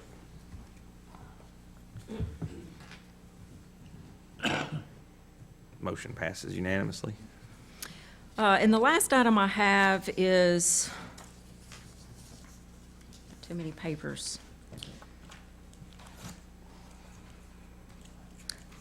So I was notified of a particular grant that is available. Normally, I would take something like this through the Operations Committee, but this popped up at last minute. The grant application runs through May 2nd, 2022. One of the motions that has come from this particular body is to do some upgrades at Gibbs Ferry Park. This particular grant is known as a FLAP grant. It is for a park or a resource area or a greenway that is located along a major thoroughfare. So Gibbs Ferry fits this, and I have in your packet the supporting documents about this grant. It's a 100% zero match required grant. I did put in your packet what makes a good grant application as well as the terms of the grant. The resolution, and let me back up just a little bit. Conservation Board also voted to support this grant application and also issue a letter of support from the Conservation Board Chairman authorizing this application and supporting this particular grant. But I left a blank in there in case this body was interested in committing any funding should we win the grant. And it's only just food for thought. You can approve this without a match. And the only reason I did that was just looking at what makes a good FLAP application is it says be clear about the amount and timing of any proposed supplemental funding devoted to the project beyond the amount of funds being requested. And they say include a resolution for approval of funds by a local governing body such as your city council or county commission. I put that in there because you did set aside some funds for the sports gaming revenues that come in, and perhaps you might have an interest in adding to this resolution maybe $25,000, maybe on the planning and development side for surveys or something like a phase one. And then if construction were awarded, maybe something like $75,000 or $50,000. I'm just throwing that out there because any additional money that you put in as a local government always sends a message to the granting authorities that they've got skin in the game, they have an interest, they really want to see this improved. The improvements that are being looked at are everything from parking. If you've been there, you see that there isn't sufficient space and room or delineation for the boats and the trailers, the trucks and the trailers. It would include a kayak launch, and then improvements at the actual ramp access, new paving and things like that. So that's what's being envisioned for that. And I just throw that second part out there as just a suggestion, not a requirement. Commissioner Meade. Well, I think it's important that I was going to bring it up now the mayor already has. If we don't show that we're willing to put a little skin in the game, I think it substantially reduces the possibility that we would receive a grant. That park is a real asset to the county. I think that we need to be willing to put a little skin in the game over there. Because I'd much rather pay for 10% of something than end up being stuck with 100%. So I think we need to, do you have any recommendations or from your experience working this kind of thing, what kind of? I mean, you may want to do an amount, but you raise the point, even a percentage, I think, would send a message. So if you wanted to say 10% or 20% of the project, of their funding, it's up to you. We would still have to come back and vote on that before it happens, but did they come back with the grant and saying it's Yes. subject to this? But by then, if you've been turned down, it's too late to make that decision. I think we need to probably put in 10%. Say we'd be willing to support 10% of the cost of the project, because 90% is a much better contribution than not getting it. And I think that it's highly unlikely we'd be accepted if we don't show the willingness to have some skin in the game. So that would be actually my motion, is that we vote to approve putting this in, subject to, we would still have to vote on it again, but that we are willing to put in 10% of the cost of the project if approved. So in your packet is a draft resolution. I can get the final number, and then, because I didn't finish getting the resolution number, but the be it further resolved reads that Anderson County is committed to providing safe and adequate access to Gibbs Ferry Park and is committed to funding 10% of this project. Yeah. And then in your motion could be to approve this resolution with that insertion? With that Okay. modification.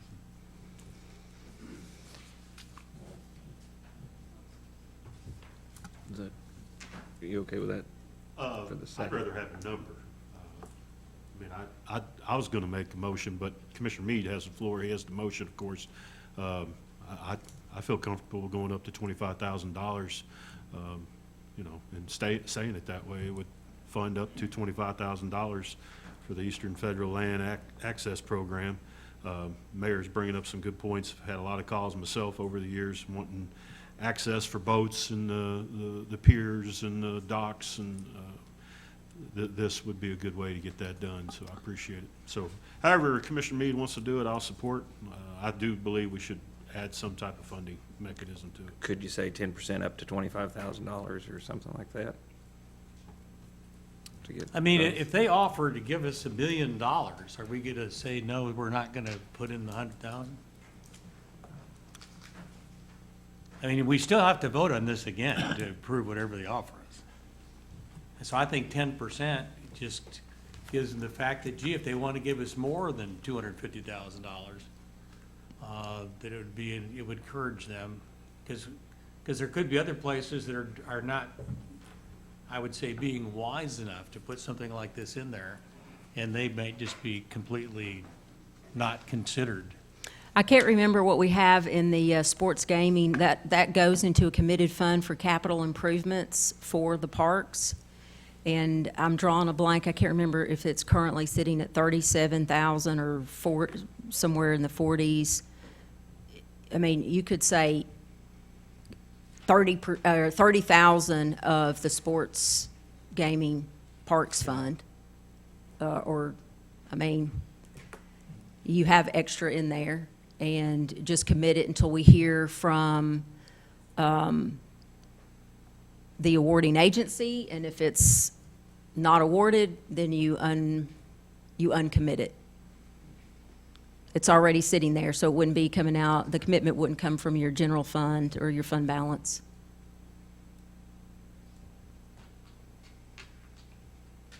And we always have the last chance to turn it down if he decides to. I'm good with 10%. All right. Got a motion and a second. Commissioner McCaney. Well, that was, my question is, Conservation Board has already approved.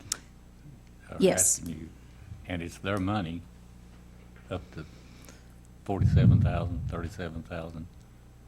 Technically, it's their money in their budget already. It's, I mean, it's committed funds that are for Yeah. Conservation Board. And I'm a dummy because I didn't think of that when I didn't think of that to ask them to get an official motion, so I do have to include a resolution. So I couldn't commit their money for them. Right. But they're in favor of it, so it's Yeah. their money. They Well- would be the ones basically paying it. I mean, It is their money, but, I mean, it's reserved for them, but my understanding from what Robbie said when that came in front of you all, it still would have to come to you to be pulled out and approved. right, So it never escapes your authority. right. And we can do that when and if the grant is awarded. Yes, yes. Okay. This is just a commitment. We don't have to set anything aside. Do you ask for a certain amount or in the grant application? Are you asking for a particular amount? Yes, we're still or- working on whether to ask for a couple of phases. We don't know. When this came out, we can't find anybody who really knows very much about this grant. And so there's not a lot of, guidance or other people who have won it. It's at the national level. Apparently, it got some extra funding with COVID. And so we're feeling our way, and because it's last minute, we're trying to put something together that will work. So no final, I can't come to you with, here's the concept plan, here's what we're going to be doing, the full extent, because it's not finalized. Okay. I'm fine. Any other discussion? All right, let's go to the board and vote. This is 10%. 10%.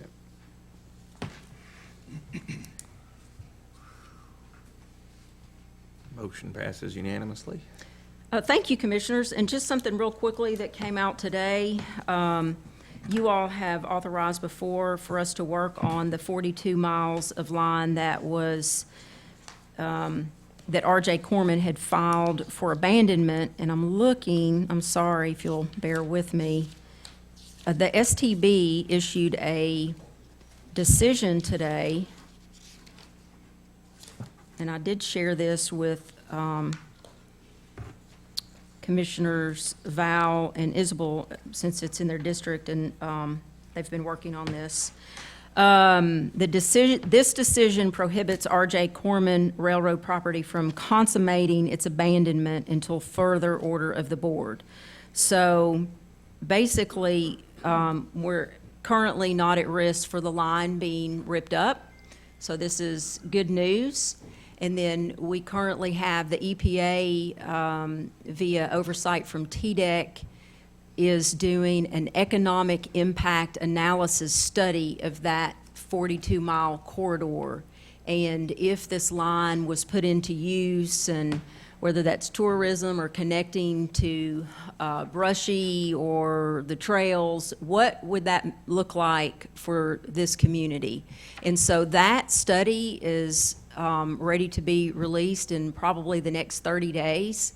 And so this is excellent timing and will allow us to reach back out to some partners and try to get some economic interest generated and get something going for this particular area. So I just wanted to share that good news, a bit of good news.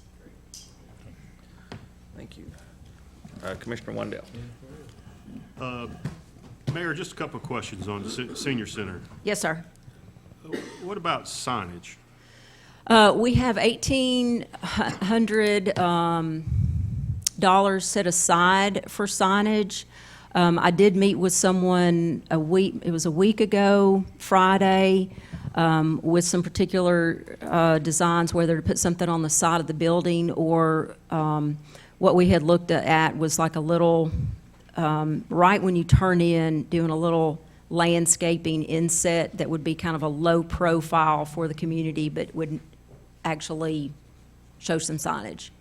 Can the city of Clinton or Gary Long put for the interim, a green sign that says Senior Center, Anderson County Senior Center, arrow, and then both sides each way? Okay, I think Commissioner Meredith said State Highway can. Okay. Yeah, I'd like to see some signage, you know, had a lot of events there and a lot of people don't even know where it's at.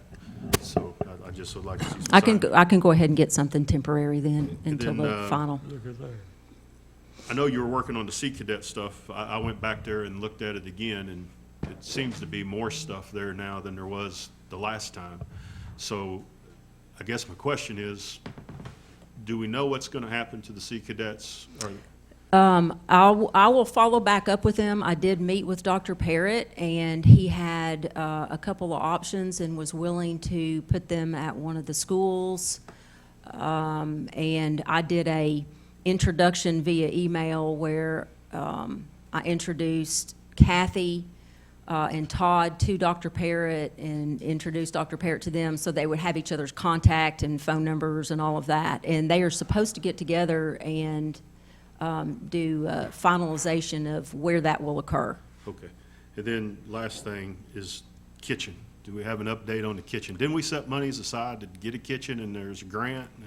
And We have not set money aside for that. I did put that on the American Rescue Plan workshop. We did do last month a budget amendment that did a portion to go ahead and work with the architect to do the final on-site and get that going again. I met with Jay, I guess this has probably been 6 weeks ago, about using the existing Jenkins and Stiles contract, which we're going to be able to do. So no, we would need funding for that. Okay. I know they have some specific funding in donations that is just for a kitchen, but that does certainly not cover the remaining part of the project. I just thought there was a grant that came from the state, 23,000 or something. I couldn't remember. We have, we just were awarded some excess funds, but they have to be used for units of service. So we did follow up with Sue Powers and Ethra on that, and she specified what we have to do. So Cherie has to create a work plan for clients and how that increases units of service for individual people. We also received another grant that is for exercise equipment and handrails and all of that. We finally got confirmation of that funding, and we're getting ready to pull the trigger on that. I just want to say, Mayor, and I know Commissioner McCamey and this body, that senior center turned out amazing. And I enjoy going in it. Anyone that goes to it says the same thing, same reaction, very positive. Lots of friendly faces, lots of good people.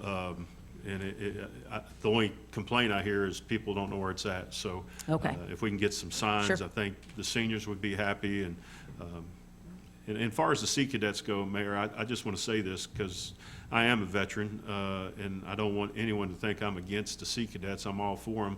I just want to put them in a location that would be more conducive for them and also more conducive for our seniors in the spot that they have. And I wouldn't be opposed to making the Sea Cadets part of that nonprofit first request. I'd be happy to do that if there's funds needed in some fashion. Thank you, Mayor. I appreciate it. And thank you, Mr. Chairman. Thank you, Commissioner Wendell. Commissioner Yeager. What's the status of their 501c3? Do you have any update on what they have in that and what's the target for their that? For the senior center? Yeah, yeah. Commissioner McCamey would know, but I don't keep up with their 501c funds. I know Commissioner McCamey serves on that senior advisory board, and maybe you have a little information, but otherwise I don't know that answer. I can certainly find out. We did get a grant for $27,000 for the equipment to go into the kitchen. Okay. And that'll take care of, I mean, that'll be $27,000 less that we would have to appropriate. I think the original portion under the contract was like $96,000 for the kitchen, but then they did a portion of it. They've actually got it. Yeah. You know, the wall was up and all that. So if operating under this existing contract and with the 27,000 we've got, it's not going to be near the 96,000. I also did meet, I guess, a little more than a week ago. You all approved some work for a planner to lay out perhaps a walking trail, some amenities there on site, because the Mariner Point community uses that site a lot. And so they're working on a design that could be offered or presented to the public for some choices. And one of the things, you know, we're looking at an option for walking trails. So I know there's a paving option, but we're also looking at, if you've ever been up to Norris and been on their TVA trails with that fine gravel, those work really well. And if they're constructed properly, they are ADA compliant. And so that might be a little bit better and more cost-effective and more natural for that particular area as well. So we'll be coming to the community with that and to commission once there's some feedback on that particular design. Any other questions for the mayor? Okay. Thank you. Thank you. Anybody need a recess? Yes, we'll take a quick recess. I need a recess.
Huh? You're good, brother.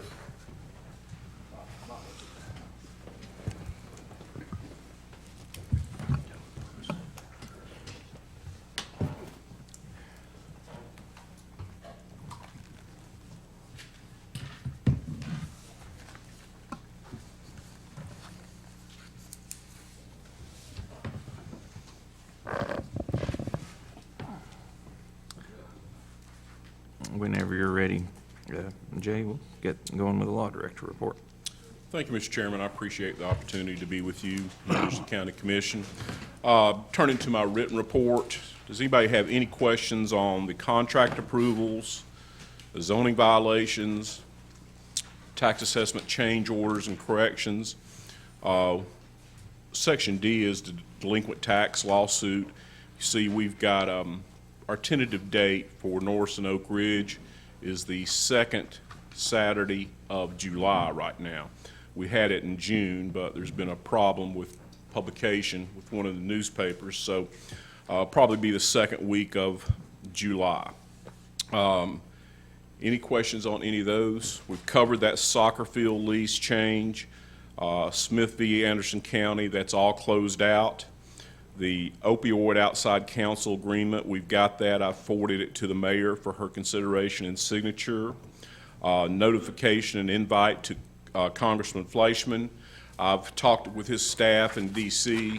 Twice or three times. He's really busy right now, but he is going to come down as soon as he can. I offered to adjust the intergovernmental committee meeting to something that's more convenient for him, and offered a Zoom meeting or go to virtual type meeting for him to attend. The DC office has passed it down to his local office, which is in Oak Ridge, so we should have some contact coming soon. General Clark couldn't be here tonight, but he will in the coming months come and talk to you more about the opioid lawsuits. We can't talk much about the recently filed one. A lot of those are still out for service, and the answers have not even been filed. The Health Department report, Mayor's covered that very well. Thank you, Mayor Frank, wherever she's at, for putting together this great partnership. She's worked well with me on that and American Nuclear. I was just talking good about you, Terry, just so you know. The Private Act Repeal is an action item you've got. It came out of Operations. Tim, if you'd like to do it here or at Operations Committee, it's up to you. That's taken off an archaic private act that we passed in 1947 and amended it in 1959. We're asking the General Assembly to repeal that private act, and we'll fall under the default statutes. I gave you a copy of those default statutes from now on. I think all of us thought we were operating under the default statutes and for some period of time until we started going through a review of all the private acts for the Charter Commission. So anyway, we need to get those off the books, those two. This is a request to the General Assembly to repeal those. It will need 2/3 vote. Does anybody have any questions on the repeal of that private act? It's actually two. It's the 47 one, and the amendment was filed in 59. Any questions on that? Commissioner Mead. Yeah, just the fact that, I mean, we haven't been going by these private acts for a long time, and we are under the current state statutes. And to leave them in place would be us violating our own private act. And so it is important that we make this move, and I'm highly in favor of just cleaning this up. And this is nice and short, it gives everything that's important. We did this way back then, we're now doing it this way, and therefore these old things should go away. And so I think that's all that's going to be necessary, and I don't see any problem, although this can't happen until January now, really. We'll see. We'll see what happens. Okay, any other discussion, motion? I was just going to read the motion. Sure. This is resolution number 22-4-924. Resolution respectfully requesting the Tennessee General Assembly to repeal private acts of 1947, Chapter 396, and private acts of 1959, Chapter 358, relative to the County Veteran Service Office. And we need 11 votes to Yes, pass. Yes. Got 11 people here. Any other discussion? All right, let's go to the board and vote.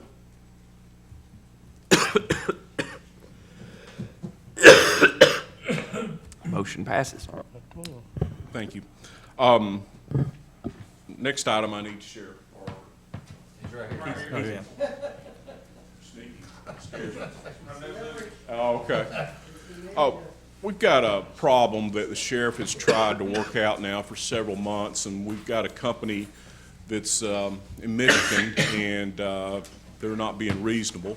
The sheriff's department expended a lot of money for new cameras in their cars. These cameras shoot a 360-degree field around the camera. It improves officer safety, certainly good for our liability in defending lawsuits, but they have not worked properly. We've had Brian look at it, Brian, our IT guy, Brian Young, and then Brian had another friend of his that works for another independent company look at it, and we've got problems with the upload speeds. The company, when we reached out to them, said, well, you can turn off 2 or 3 of the cameras and it'll work fine. Well, we didn't buy them to turn off 2 or 3 of the cameras. The other thing is they said that we could leave our cars running for 8 hours. That's kind of silly. But anyway, they were supposed to upload that material anytime they parked outside the Jolly building or at the detention facility, and that's just not happened. The sheriff has been over backwards with his staff trying to work this out. Kind of interesting afterthought on this. We were working with this company developing the contracts on their software maintenance, but we made some recommendations on the venue change and the choice of law provisions in that contract. But when it came down to doing the hardware contract, they didn't send those to us. Didn't work through our office. I think that was intentional. But anyway, I've spoken with their attorney. We've told them that, hey, either get it fixed or we want our money back, and we're out of they're not contacting us now. So we're going to have to sue to get this money back, and I'm asking you tonight for permission to sue this company, Provision, out of Michigan. Motion. Any questions? I've got the sheriff here, and I know probably more than I've spoken about, but I'll be glad to answer any questions. How much, what is the cost that we're out on the camera? Yeah, somewhere around, I think $250,000. So we, our IT was working with the sales rep, and they sent their IT people down, and we did some video meetings with them, and then they kept telling us that the problem was on our end. So we got Brian involved because we knew that wasn't the case. So Brian can tell you more about this, but basically someone from Cisco was present, and Brian, we brought a car in, that had X amount of data to download, and Brian brought something that had more data than what was on the car, and we started them at the same time. Brian's loaded in about 10 minutes, and this one showed like a 4-hour wait time. Wow. And so then they said, well, yeah, clearly it's not on your end. And we've done everything we can. And I've talked to, I got involved and talked to their national VP of sales or whoever, whatever the title was. And they were really not open to anything other than us turning off cameras or spending more money with them. And I told them that wasn't going to work for us. And then they had one of their VPs who I'd never met before. He started shooting me some emails asking for apologies and things like that. And we didn't comply with that either. So that's when I got Jay involved, and Jay's been in communication with them. We've turned everything over we have to Jay, and we really don't feel like there's anywhere else for us to go, because originally what I asked for is I said, hey, this isn't working for us. We'd like to have a full refund. And honestly, I would have thought because we stopped installing it, and we thought, what they'll do is give us 100% refund on anything not uninstalled, and then we'll negotiate a prorated amount for what was installed, right? But they're not open to anything other than either spend more money with them or start turning off cameras. And like Jay mentioned, we said the logic behind that, at the time, they were the only company out there that offered 360. You know, we wanted 360. If we didn't want 360, we would purchase something else. You know, so it's pretty important to me because I know you guys helped us along with that, and it's a big investment, and particularly in this environment where we're constantly being looked at for any kind of lawsuit or wrongdoing. It's imperative, and at some point, you guys agreed with us on that. It was an upgrade that we needed for our patrol cars. Brian? Yeah, they initially contacted the sheriff's office, wanted us to come look and see what was happening with these units. We put them through their paces to see what kind of bandwidth was truly coming out of the car from their antenna into our system's antennas and then over to the data. We could only get, just small amounts. I called it AOL speed. It was the way that we termed it. Very, very slow bandwidth. We took a piece of data that was 300 billion, 3 gig, and transferred it in the same time it took for one small file from the car, which was 5 million bytes. So we transferred a 300 billion data set in the same time that the car transferred 5 million.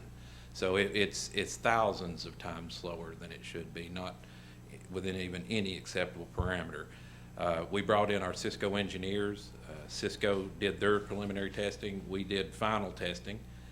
Everything we see on all sides, in my department, we look at it, the antennas in the cars that they provided with these units are incapable of doing the kind of transmission rate that is needed for video data. I tried to communicate with the company. I sent emails. They just wanted to say it was our stuff, it was everybody's stuff. I needed to see what kind of transmission rates their antennas were capable of transmitting, and we never got that information. They never provided that. I sent that with emails with Larry. We've done our diligence, and to this point, their answer, like the sheriff said, was to turn off those cameras, and then not only turn off some of the cameras, but turn down the bit rates on the cameras, which is the quality. So if the cameras, half of them are turned off and the bit rate is turned way down, I'm with the sheriff. What's the point in having the cameras? It's not what we purchased. It's that sound.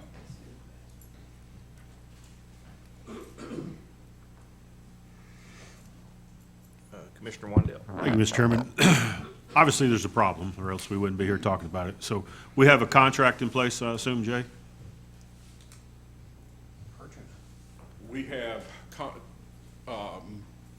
software maintenance agreement, hosting agreement in place. They all came through our office. We made changes, sent it back to them. They modified it. They never sent us a contract for the hardware. So that's going to be a problem. That's going to be jurisdictional. We're going to try to drag them in court in Anderson County, where they should be. If they follow the terms of if a judge looks at what we tried to do with the other ones and they agreed to it, put it in Anderson County courts, then they should say that that hardware agreement should be litigated in Anderson County and not Grand Rapids, Michigan. But whatever the case may be, we'll do it in federal court if we have to. But we need to make our citizens whole and get the sheriff some operative equipment. You feel like we have a shot at recovery of some sort? I do. I think on a breach of contract, breach of warranty, applied a warranty of particular purpose. What we've shared with you is really just the tip of it, because we had like 33% failure rate on the DVRs. We've constantly sent those back. So it's a slew of issues, and we've been more than patient with it. Yes, sir. Thank you. Any other questions, discussion? Okay. Give Brian a chance to get back there. We'll go to the board and vote.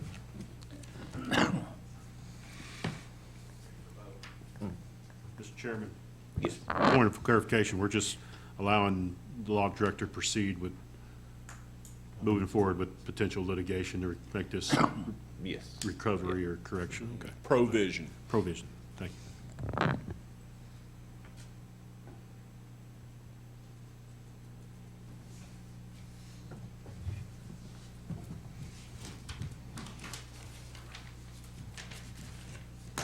Motion passes. Thank you. I've got one last thing that was added by Commissioner Isbell. How can I help you, sir, about the trucks? Yes, thank you, Mr. Chairman. Thank you, sir.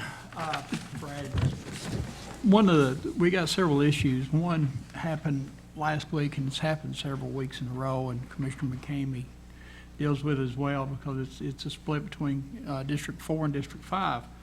But you've got tractor trailers that's come down Carroll Hollow and then trying to turn left or go north on 25, and they get hung. And then, of course, that ties up traffic on both directions. And we've got the same situation over on Hillvale, Lovely Bluff. And I'm sure that there are GPSs giving that as an alternative route, but there's a solution to that.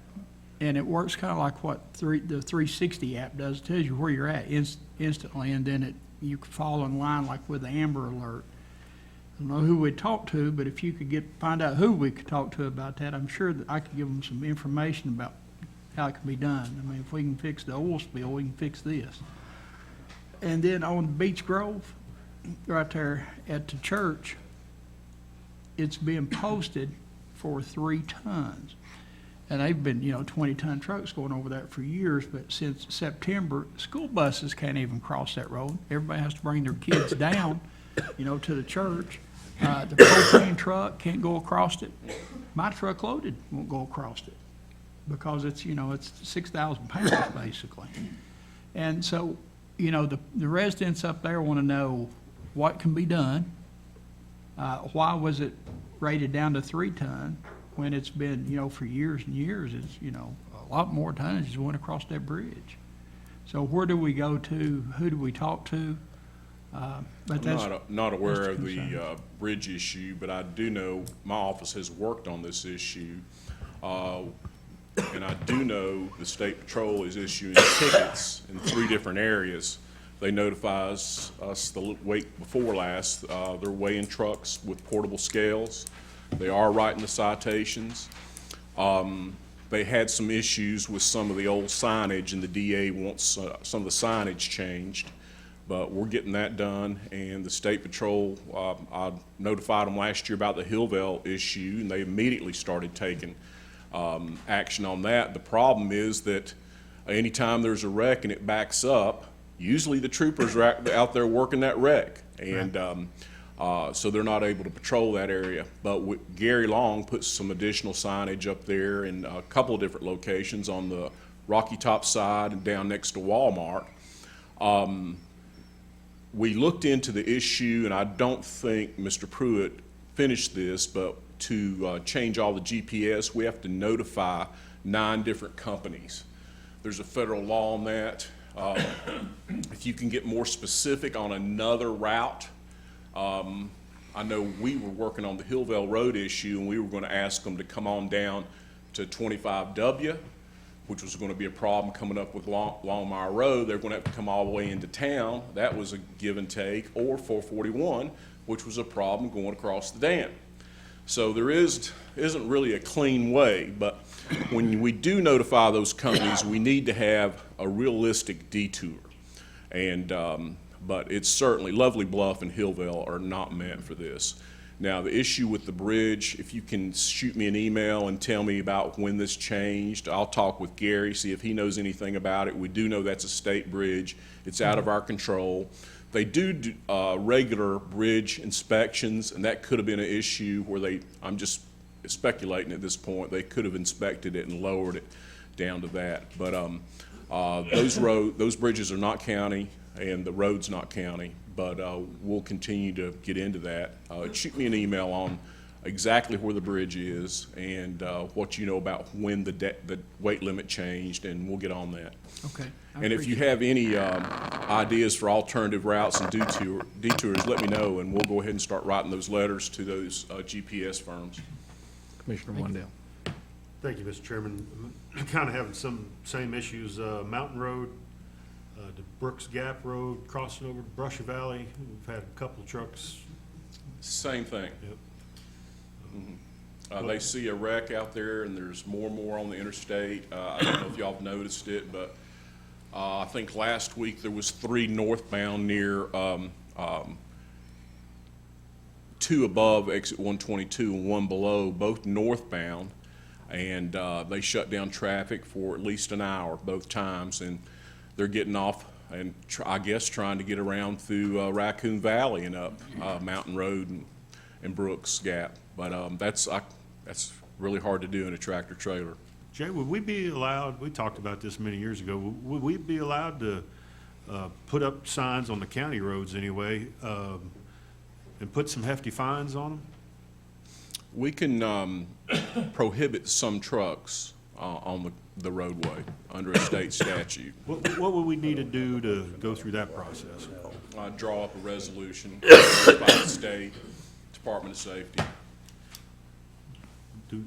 I'd like to make a motion, we make a resolution to address that issue on these. I need some details, which roads are we talking about? And I'll make a motion to refer this to the road committee for Yes. them to have further discussion to develop a resolution to bring back to this body for us to pass. We Okay. will provide the road committee with the needed roadways that we're all having issues with. I so move. Motion and a second. Commissioner Fritz, do you have a comment?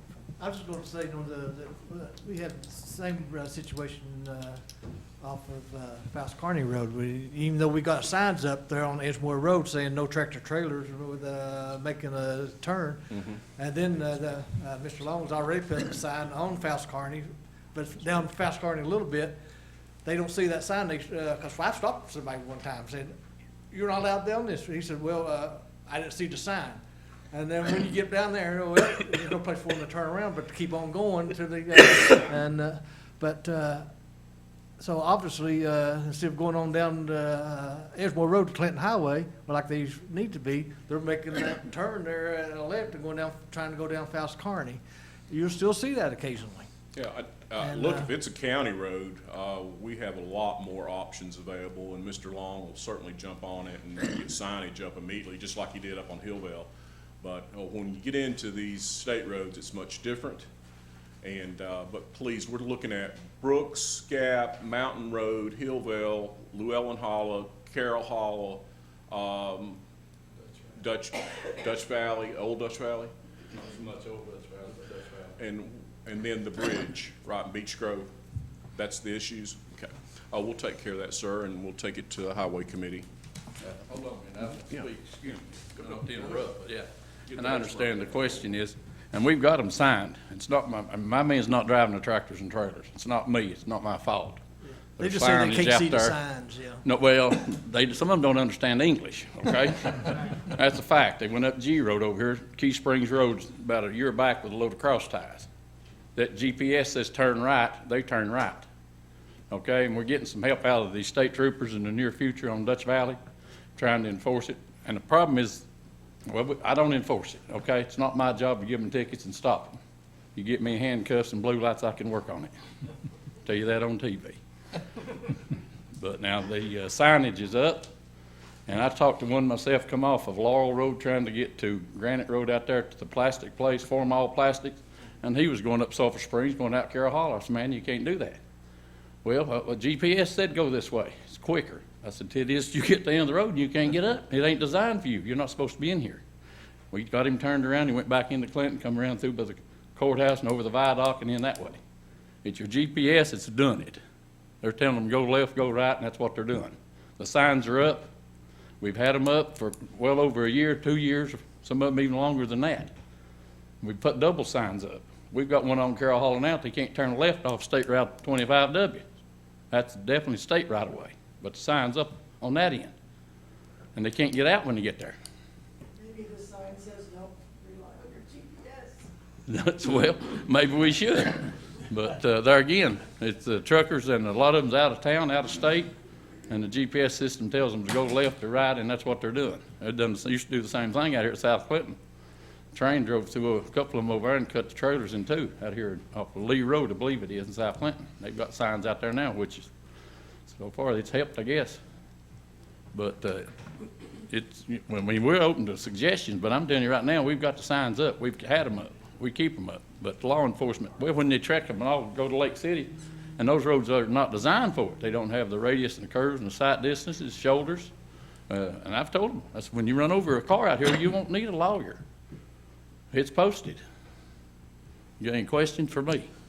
Commissioner McCamey. I don't know what GPS would have a truck driver with a 53-foot tractor trailer coming up Dutch Valley Road, turning onto Sulphur Springs, and then going across Johnson Gap Railroad Bridge. The last time that happened, the truck was so long that it tore the side of the bridge out, and it was closed for about a month before they could get out to fix it. Yeah. And then they go out, granted, to 25. Well, But any GPS that would send somebody that way with a I tractor don't trailer. think GPS knows of driving a tractor trailer. Well- The issue, they just have a switch on it or something. Is there not one of the GPS that has truckers only that tells them? I'm just not that familiar with it. But if I they was- just put a regular one up in their dash, they're made for passenger cars. Yeah, well, most people use their cell phone, but I was told that there was a certain GPS that truck drivers should be using that told them you can't go this route, you know? And I don't know if that's a fact or not. I mean, I just use my cell phone, you know, for my Google Map, but it's crazy. Lost in this county, did you? No, Found that hard to believe. no, but I'm saying if I were a truck driver, I would think twice about turning on to Dutch Valley and then on to Sulphur Springs and then going across a bridge that's been 5-ton load limit for a number of years, and he cuts across through there and tears the whole side of the bridge out, and then the railroad comes along and closes it, and they don't get in any hurry. It was out 18 months one time, you know. Well, actually, that wasn't the last one. The last one went across the wooden bridge going that way. He rode the guardrail down on the Lake City side of the wooden bridge down to the ground. We replaced it 2 weeks ago. And they've crossed it several times. Yeah. They'll get there and it says 5-ton.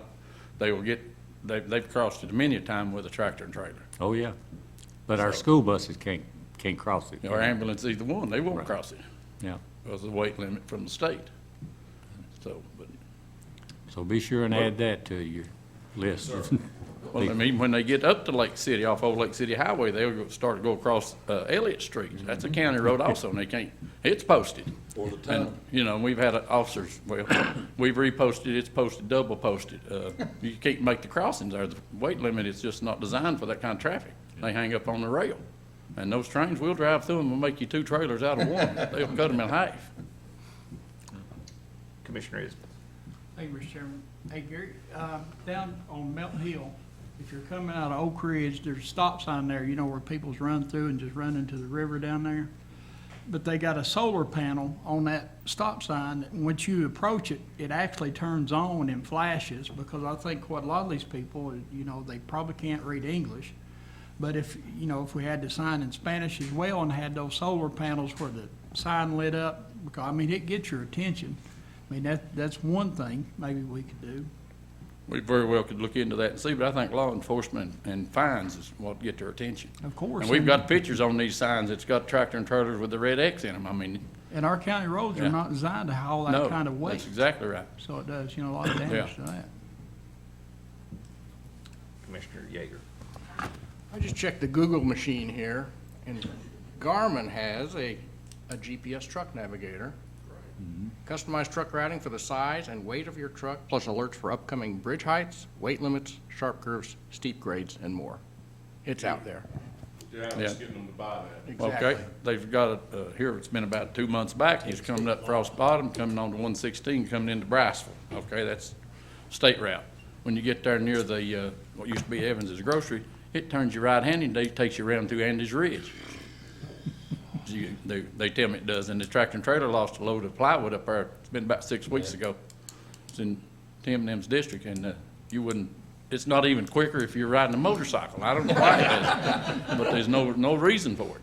But now the GPS will tell you turn right-handed right there, go around through Andy's Ridge. And those roads up there, Yeah. even in my truck, I have to back up 3 times to make a lane.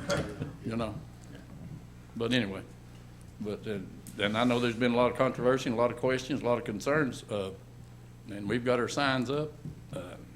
Short, and I'm not, my employees are not going to go out there and start stopping trucks, climbing up on the fuel tank trying to tell them, because it's not going to happen. It's dangerous, and it's not in our scope of work. We ain't going to do it.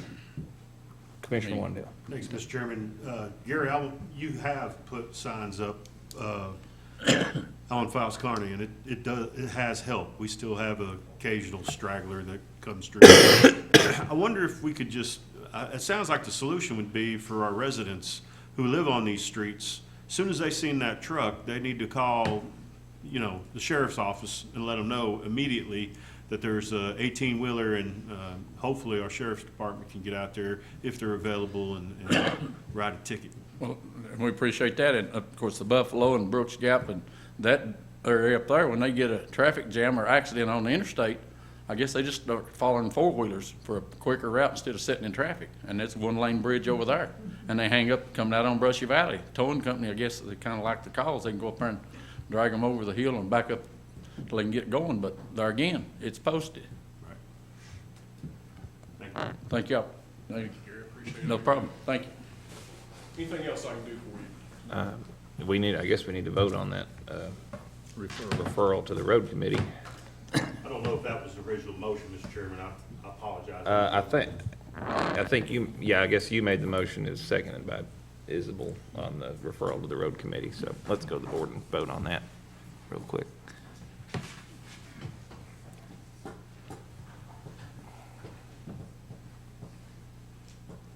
Vote again, Bob. Motion passes.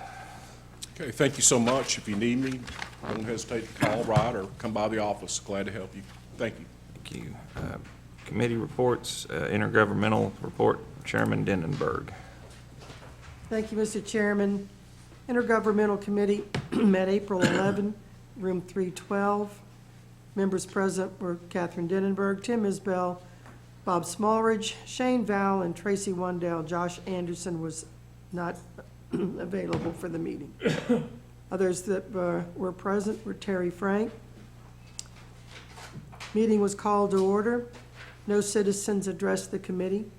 Commissioner Wandell made a motion to have a letter drafted to the EPA Administrator, Michael S. Reagan, addressed from this body, Intergovernmental Committee, to address the need to have American Nuclear listed as a Superfund site and have him help us expedite process to have the property recognized as a Superfund site. To keep from it being a political issue, have Chairman Denenberg, the Law Director, and Commission Chair sign the letter. Commissioner Smallridge seconded the motion. Motion passed to move to full commission for approval. I so move. Motion from Commissioner Denenberg. Got a motion and a second. Any discussion? Let's go to the board and vote.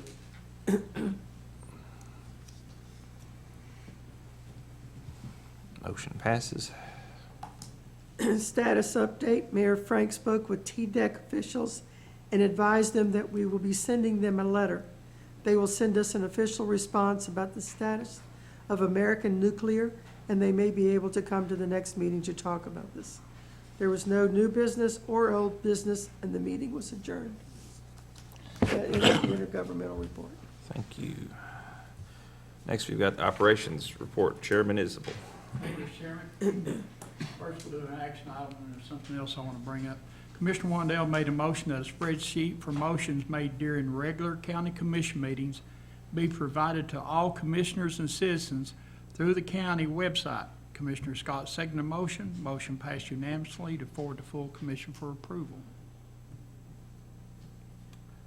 Motion by Commissioner Wandell, seconded by Commissioner Denenberg. Any discussion? Let's go to the board and vote.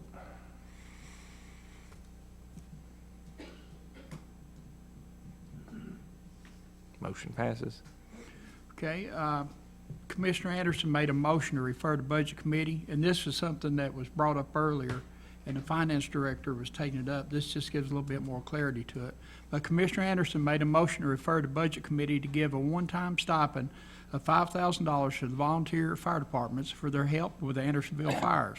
Commissioner Meredith seconded the motion. Motion passed unanimously. And so I understand it's been, sent to budget now, but it's just a little clarification of what he was talking about earlier.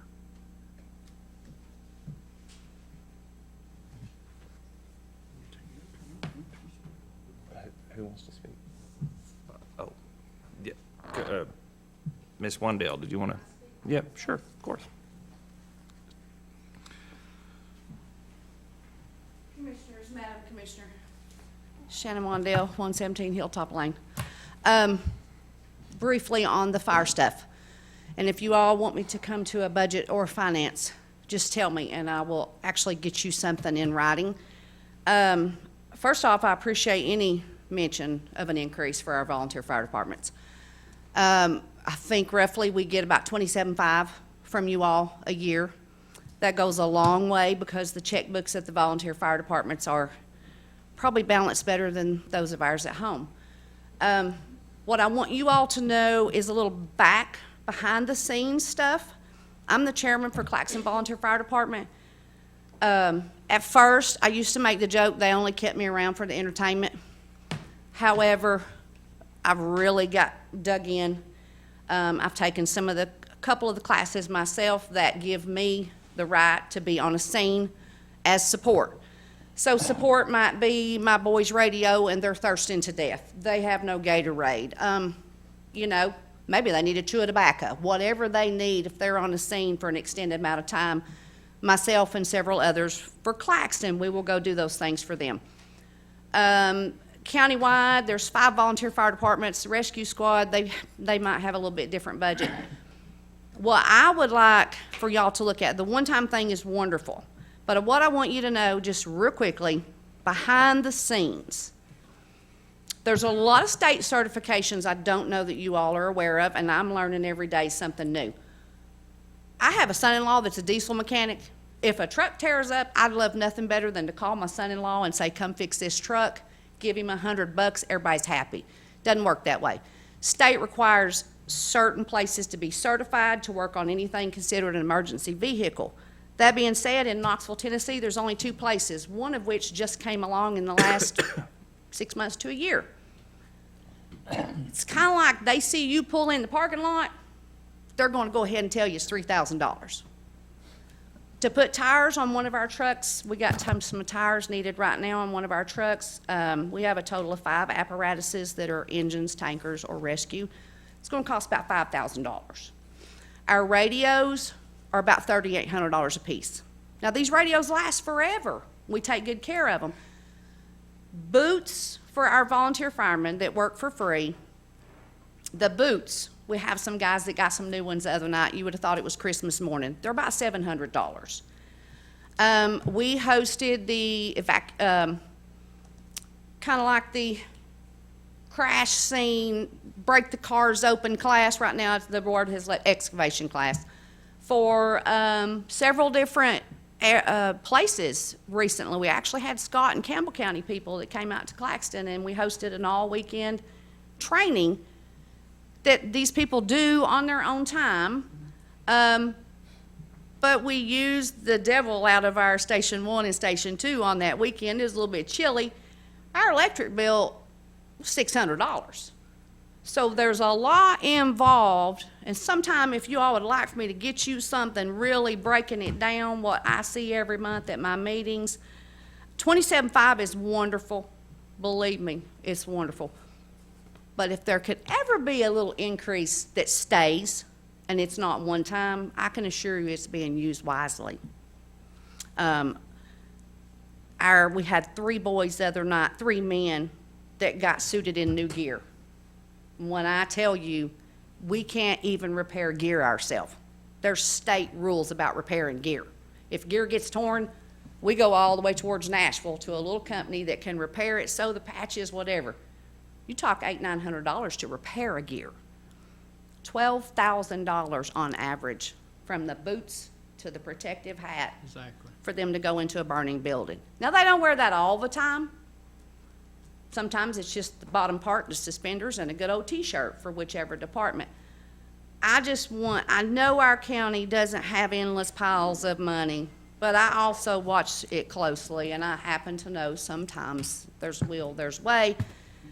These people put in unreal amount of hours and still go clock into work the next morning. And they probably take better care of the stuff at these fire halls than we do at home, our own things, because they know it's not coming easy. We have chainsaws at Claxton that are babied, and they actually start on the first pull, which blows my mind because I've never got one started on the first pull. But if we lost that chainsaw tonight, that's $700 tomorrow to replace it. Call volume-wise, you're talking about groups of people using the equipment that the 27.5 helps them with. This last month, I can show you on my phone, Claxton's probably ran 20 to 24 calls. There's only 30, 31 days in a month, and these are volunteers. But the night of the brush fires, I couldn't stand it. I paced the floors. I knew all of our departments were busy. So I went down to Claxton with the mindset of making sure everybody had a full belly. I didn't come home till 4:15 in the morning. I ran calls with them. Claxton did not participate at Andersonville or Marlow. We stayed in Claxton and ran what you call standby, which is anything else goes on, we'll go. And I ran calls with them. I think the last time I crawled out of the fire truck was 3:40 in the morning.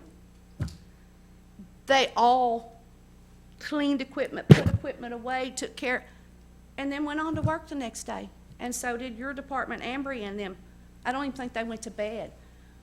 But I just want you to know, when you go into these budget meetings, you go into these finance meetings, $5,000 sounds like a lot of money. I know it does. And so for those that might not know the behind the scenes, it'd be like, we can do that this one time.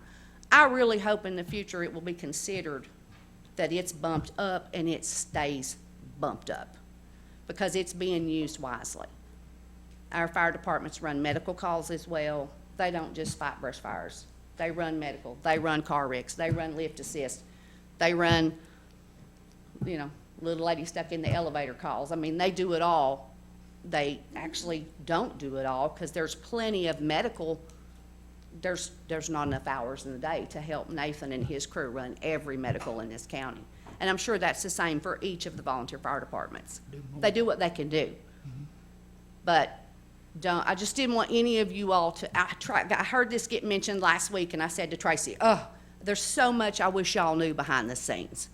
Like when I see my printouts every month, and it's like, well, okay, $5,000 for tires, and $3,200 to fix the pump went out on 742. And when those pumps go out, when those things go out, that's out of commission.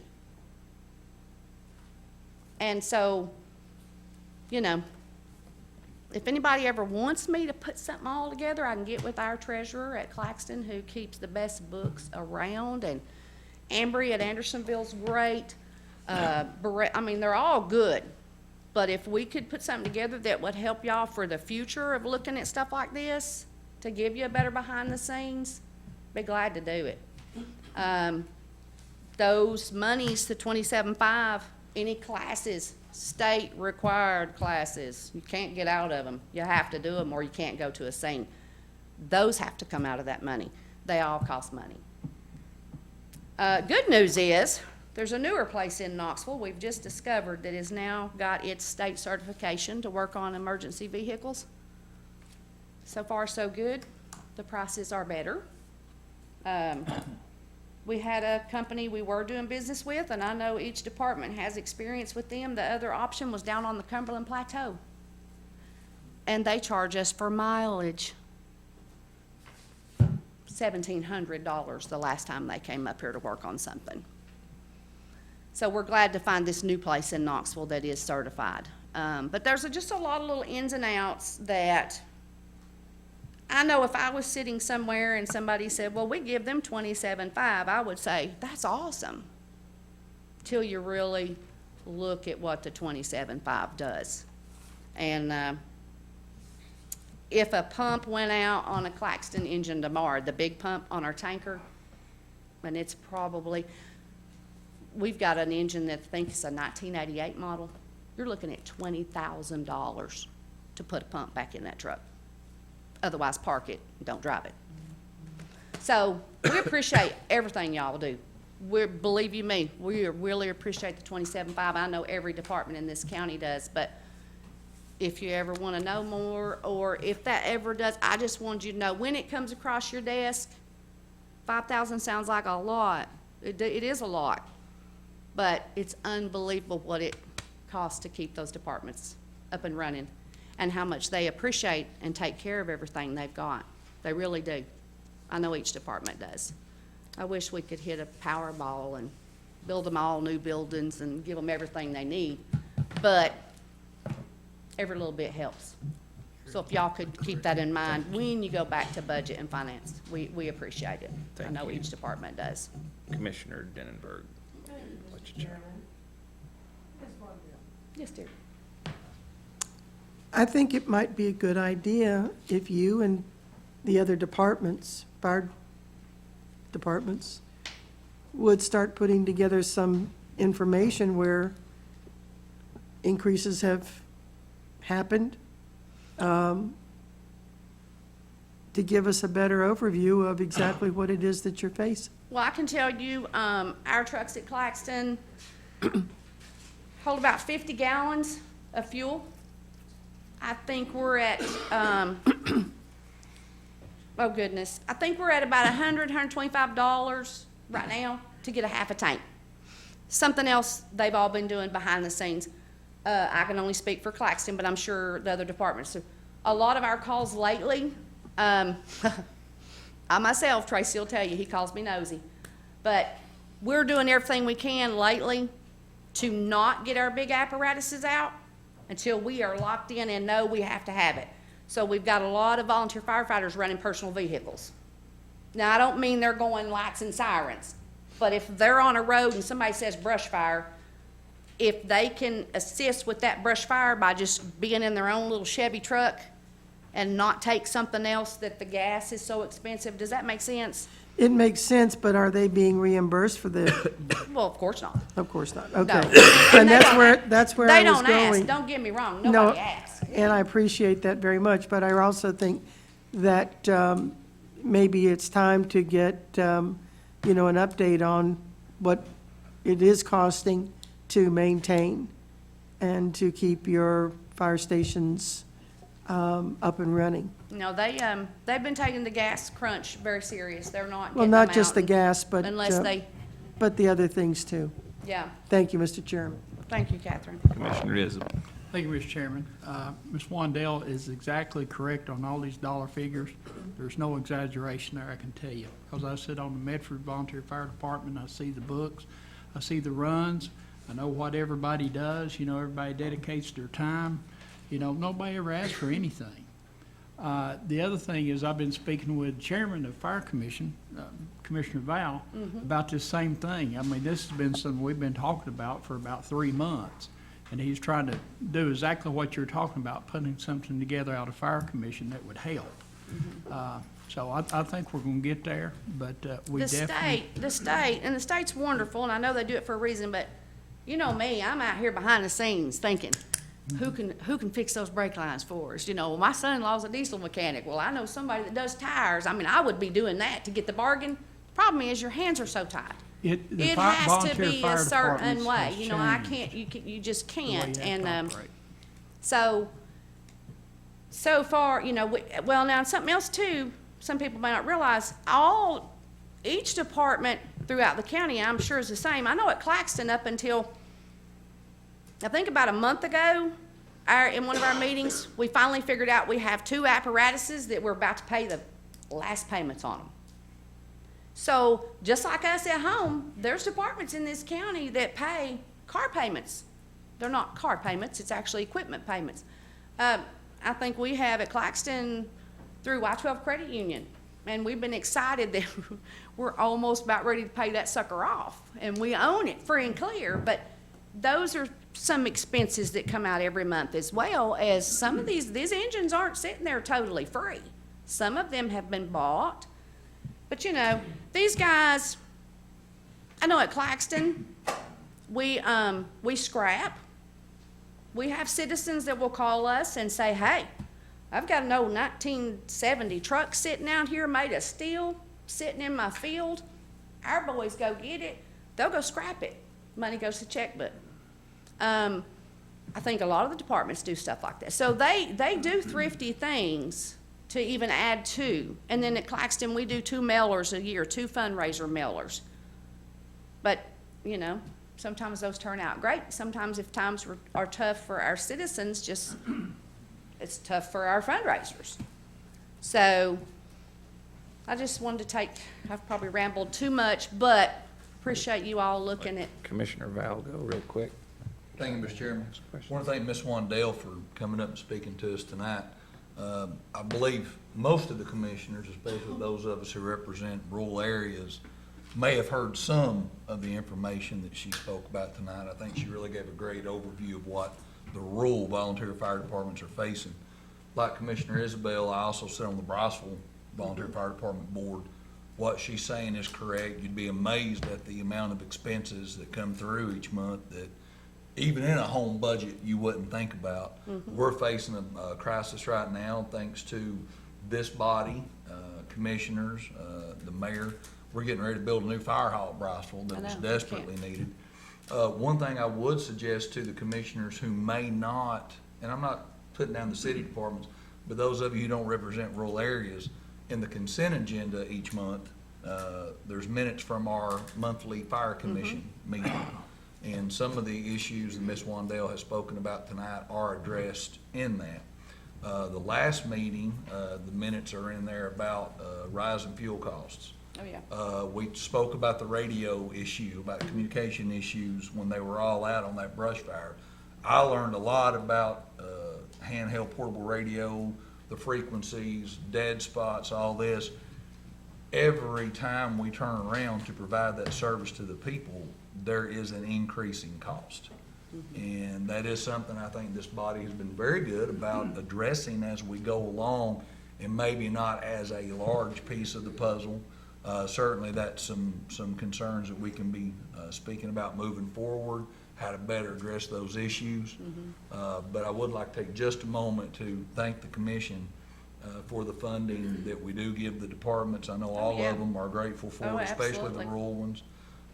They couldn't make it without us. They couldn't. No, it would not be doable. And it's a wise expenditure of the taxpayers' dollars. Oh, it absolutely is. Thank you, Mr. Chairman. Commissioner Fritz.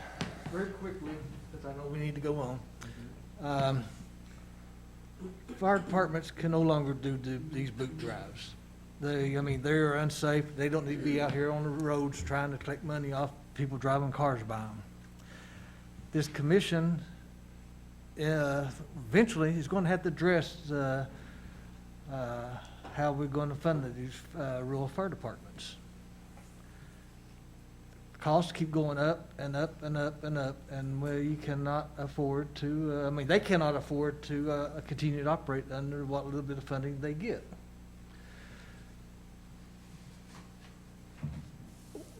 If we fund them from ourselves, it's going to have to come from the general fund, which is property tax dollars. I have mentioned this to several people in the past and stuff, is that, I myself, I pay contributions every year for my house and the house and my other house I have. But it may eventually come to the point where the people who live in the rural areas may have to pay what they call a rural fire tax, which is be about $50 a year or something, to help the fire departments in that area. And that money could be collected by the utility company for $5 a month or something like that, added to their utility bill. And I can say that because I'm not running for re-election. I'm retiring. But the fire departments need the help. They've got to have some source of funding coming for them, because the amount of money they are paying out of their pockets for the training, and the clothing and everything else they put into it, they were out a lot of personal money every single month, every single year, ongoing and ongoing and ongoing, and it's going to get to the point where it's going to be too expensive to do it by themselves. This commission is going to have to step up to the plate and do something. Yep. Well, any and all y'all have done, believe me, it's appreciated. And they all, all these departments, the night of the brush fires, I do want to say that Anderson County 911, I know their heads had to be spinning. I don't think I've ever heard so much radioactivity in my life, and they were amazing. They were amazing. Gary Long had crews out. Departments came from Union County, out of other counties, rolled in to help with Andersonville. I think Roane County was helping them with the Marlowe thing. It was, everybody worked together. It was unbelievable. I know Claxton, we ran out twice with 3 different trucks full of chainsaws, leaf blowers, when we heard calls about trees, because we knew Gary's people were out in Andersonville's district with trees were falling left and right at the scene where Andersonville was fighting the 130, 40 acre fire. So, the firefighters do stuff like that too. They assist with road stuff. So, anything y'all do is appreciated, and anything you might consider doing with the higher fuel costed, believe you me, it's greatly appreciated, and that's all I wanted you to know. And if you ever need something printed up to tell you different things about the different departments, I'm sure we could get something for y'all to put in your box. Thank you. Did you want to state your motion? Motion is to move the request of $5,000 forward to the Budget Committee. Okay. Seconded by Commissioner Denberg. Yes. Let's go to the board and vote.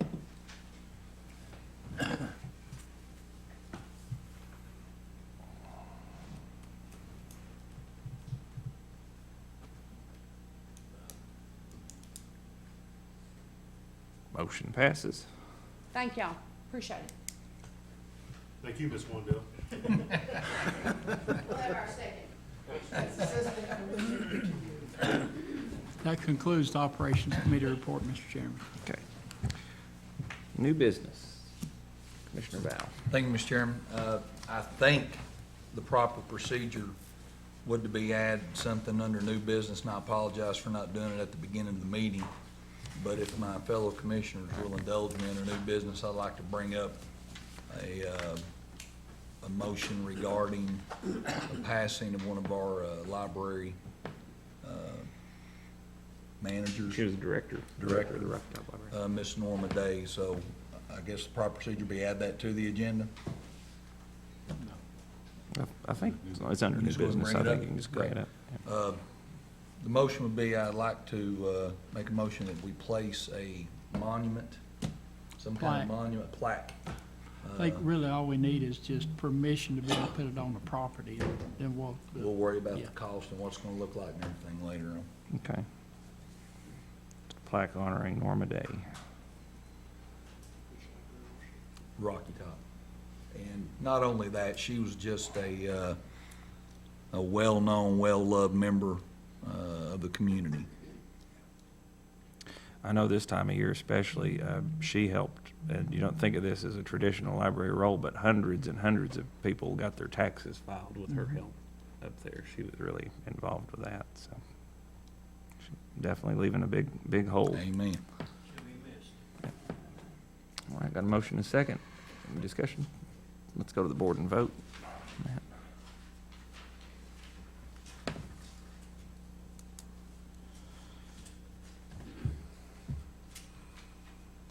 Motion passes unanimously. Thank you, Commissioner. Any other new business? Oh, yes, Mayor Frank. Just real quickly, I know it's been a long night, but I want to just encourage you all to do some thinking about overdoses and what we could do, even from the ground level, to teach young people resiliency, to educate people about taking meds and pills. We have tracked this over time, and I know this body looks at this issue. In 2019, our numbers were actually looking good, and, well, not good, but better in Anderson County. We were moving in the downward direction, and that has all taken a turn for the worse. And in 2019, as an example, fentanyl overdoses, fatal overdoses, were 11. In 2021, 59. Meth had dropped to 10 fatal overdoses in 2019, 2021, 44. And I'm looking at a lot of this data, and I know operations has discussed this at some level as well.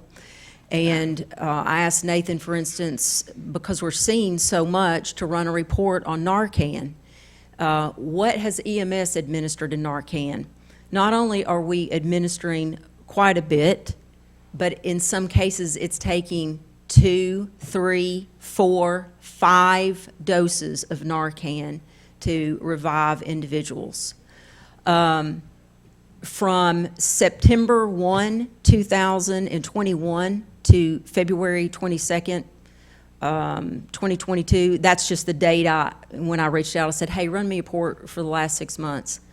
We have administered 137 through EMS. That does not count all of our agencies that are equipped with Narcan and we have an active program in this community. We've got a lot of work from ASAP. We've got a lot of distribution. We have Oak Ridge Police and Clinton Police and Rocky Top and our fire agencies.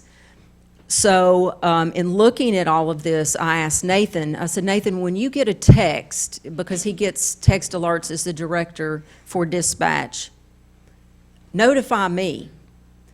And I just want a real-time feel, because when we look at this on a spreadsheet, it's a little more remote. But when you're getting a text 1 a day, sometimes 4 a day, the regular standard is about 2 a day overdoses, and that doesn't mean they're all fatal.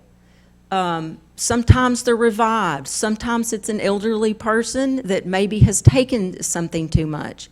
But right now we're dealing with some really nasty stuff.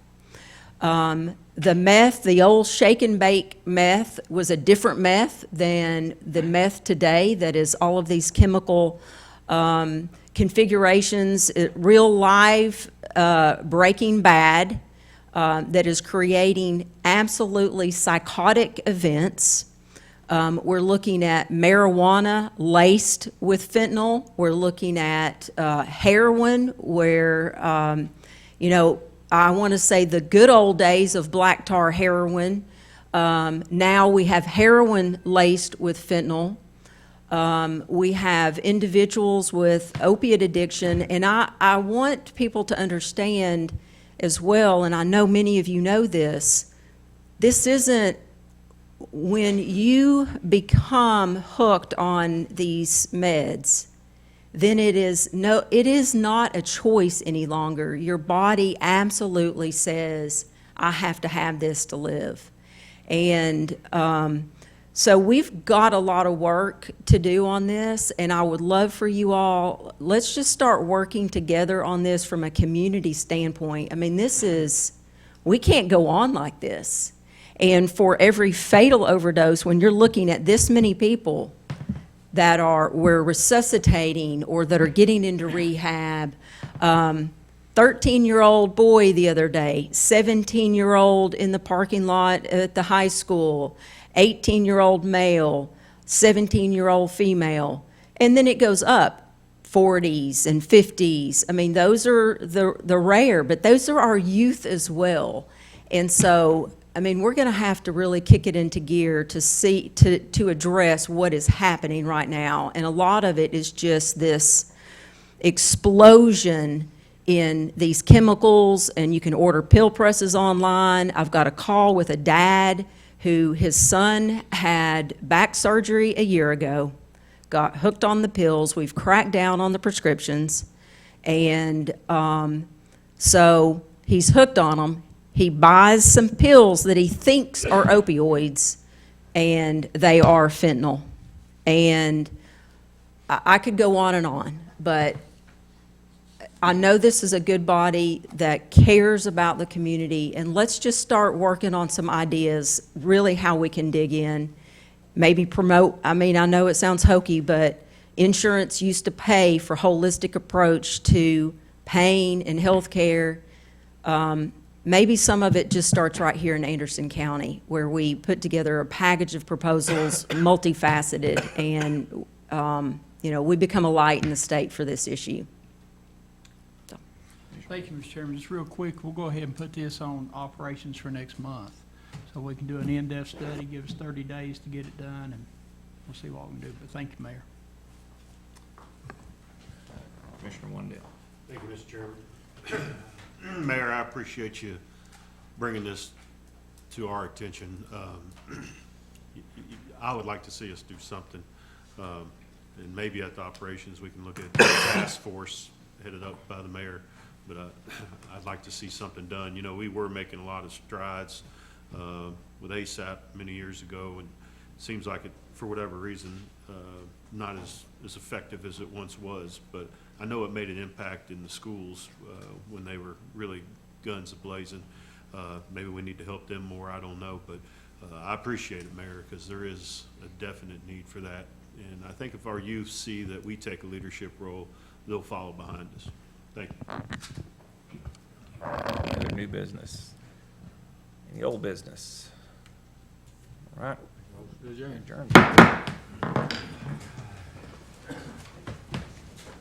Oh, well, 8:15, you're only an hour and a half late. Well, it's 8:15 somewhere, isn't it? Maybe. For the Rockies.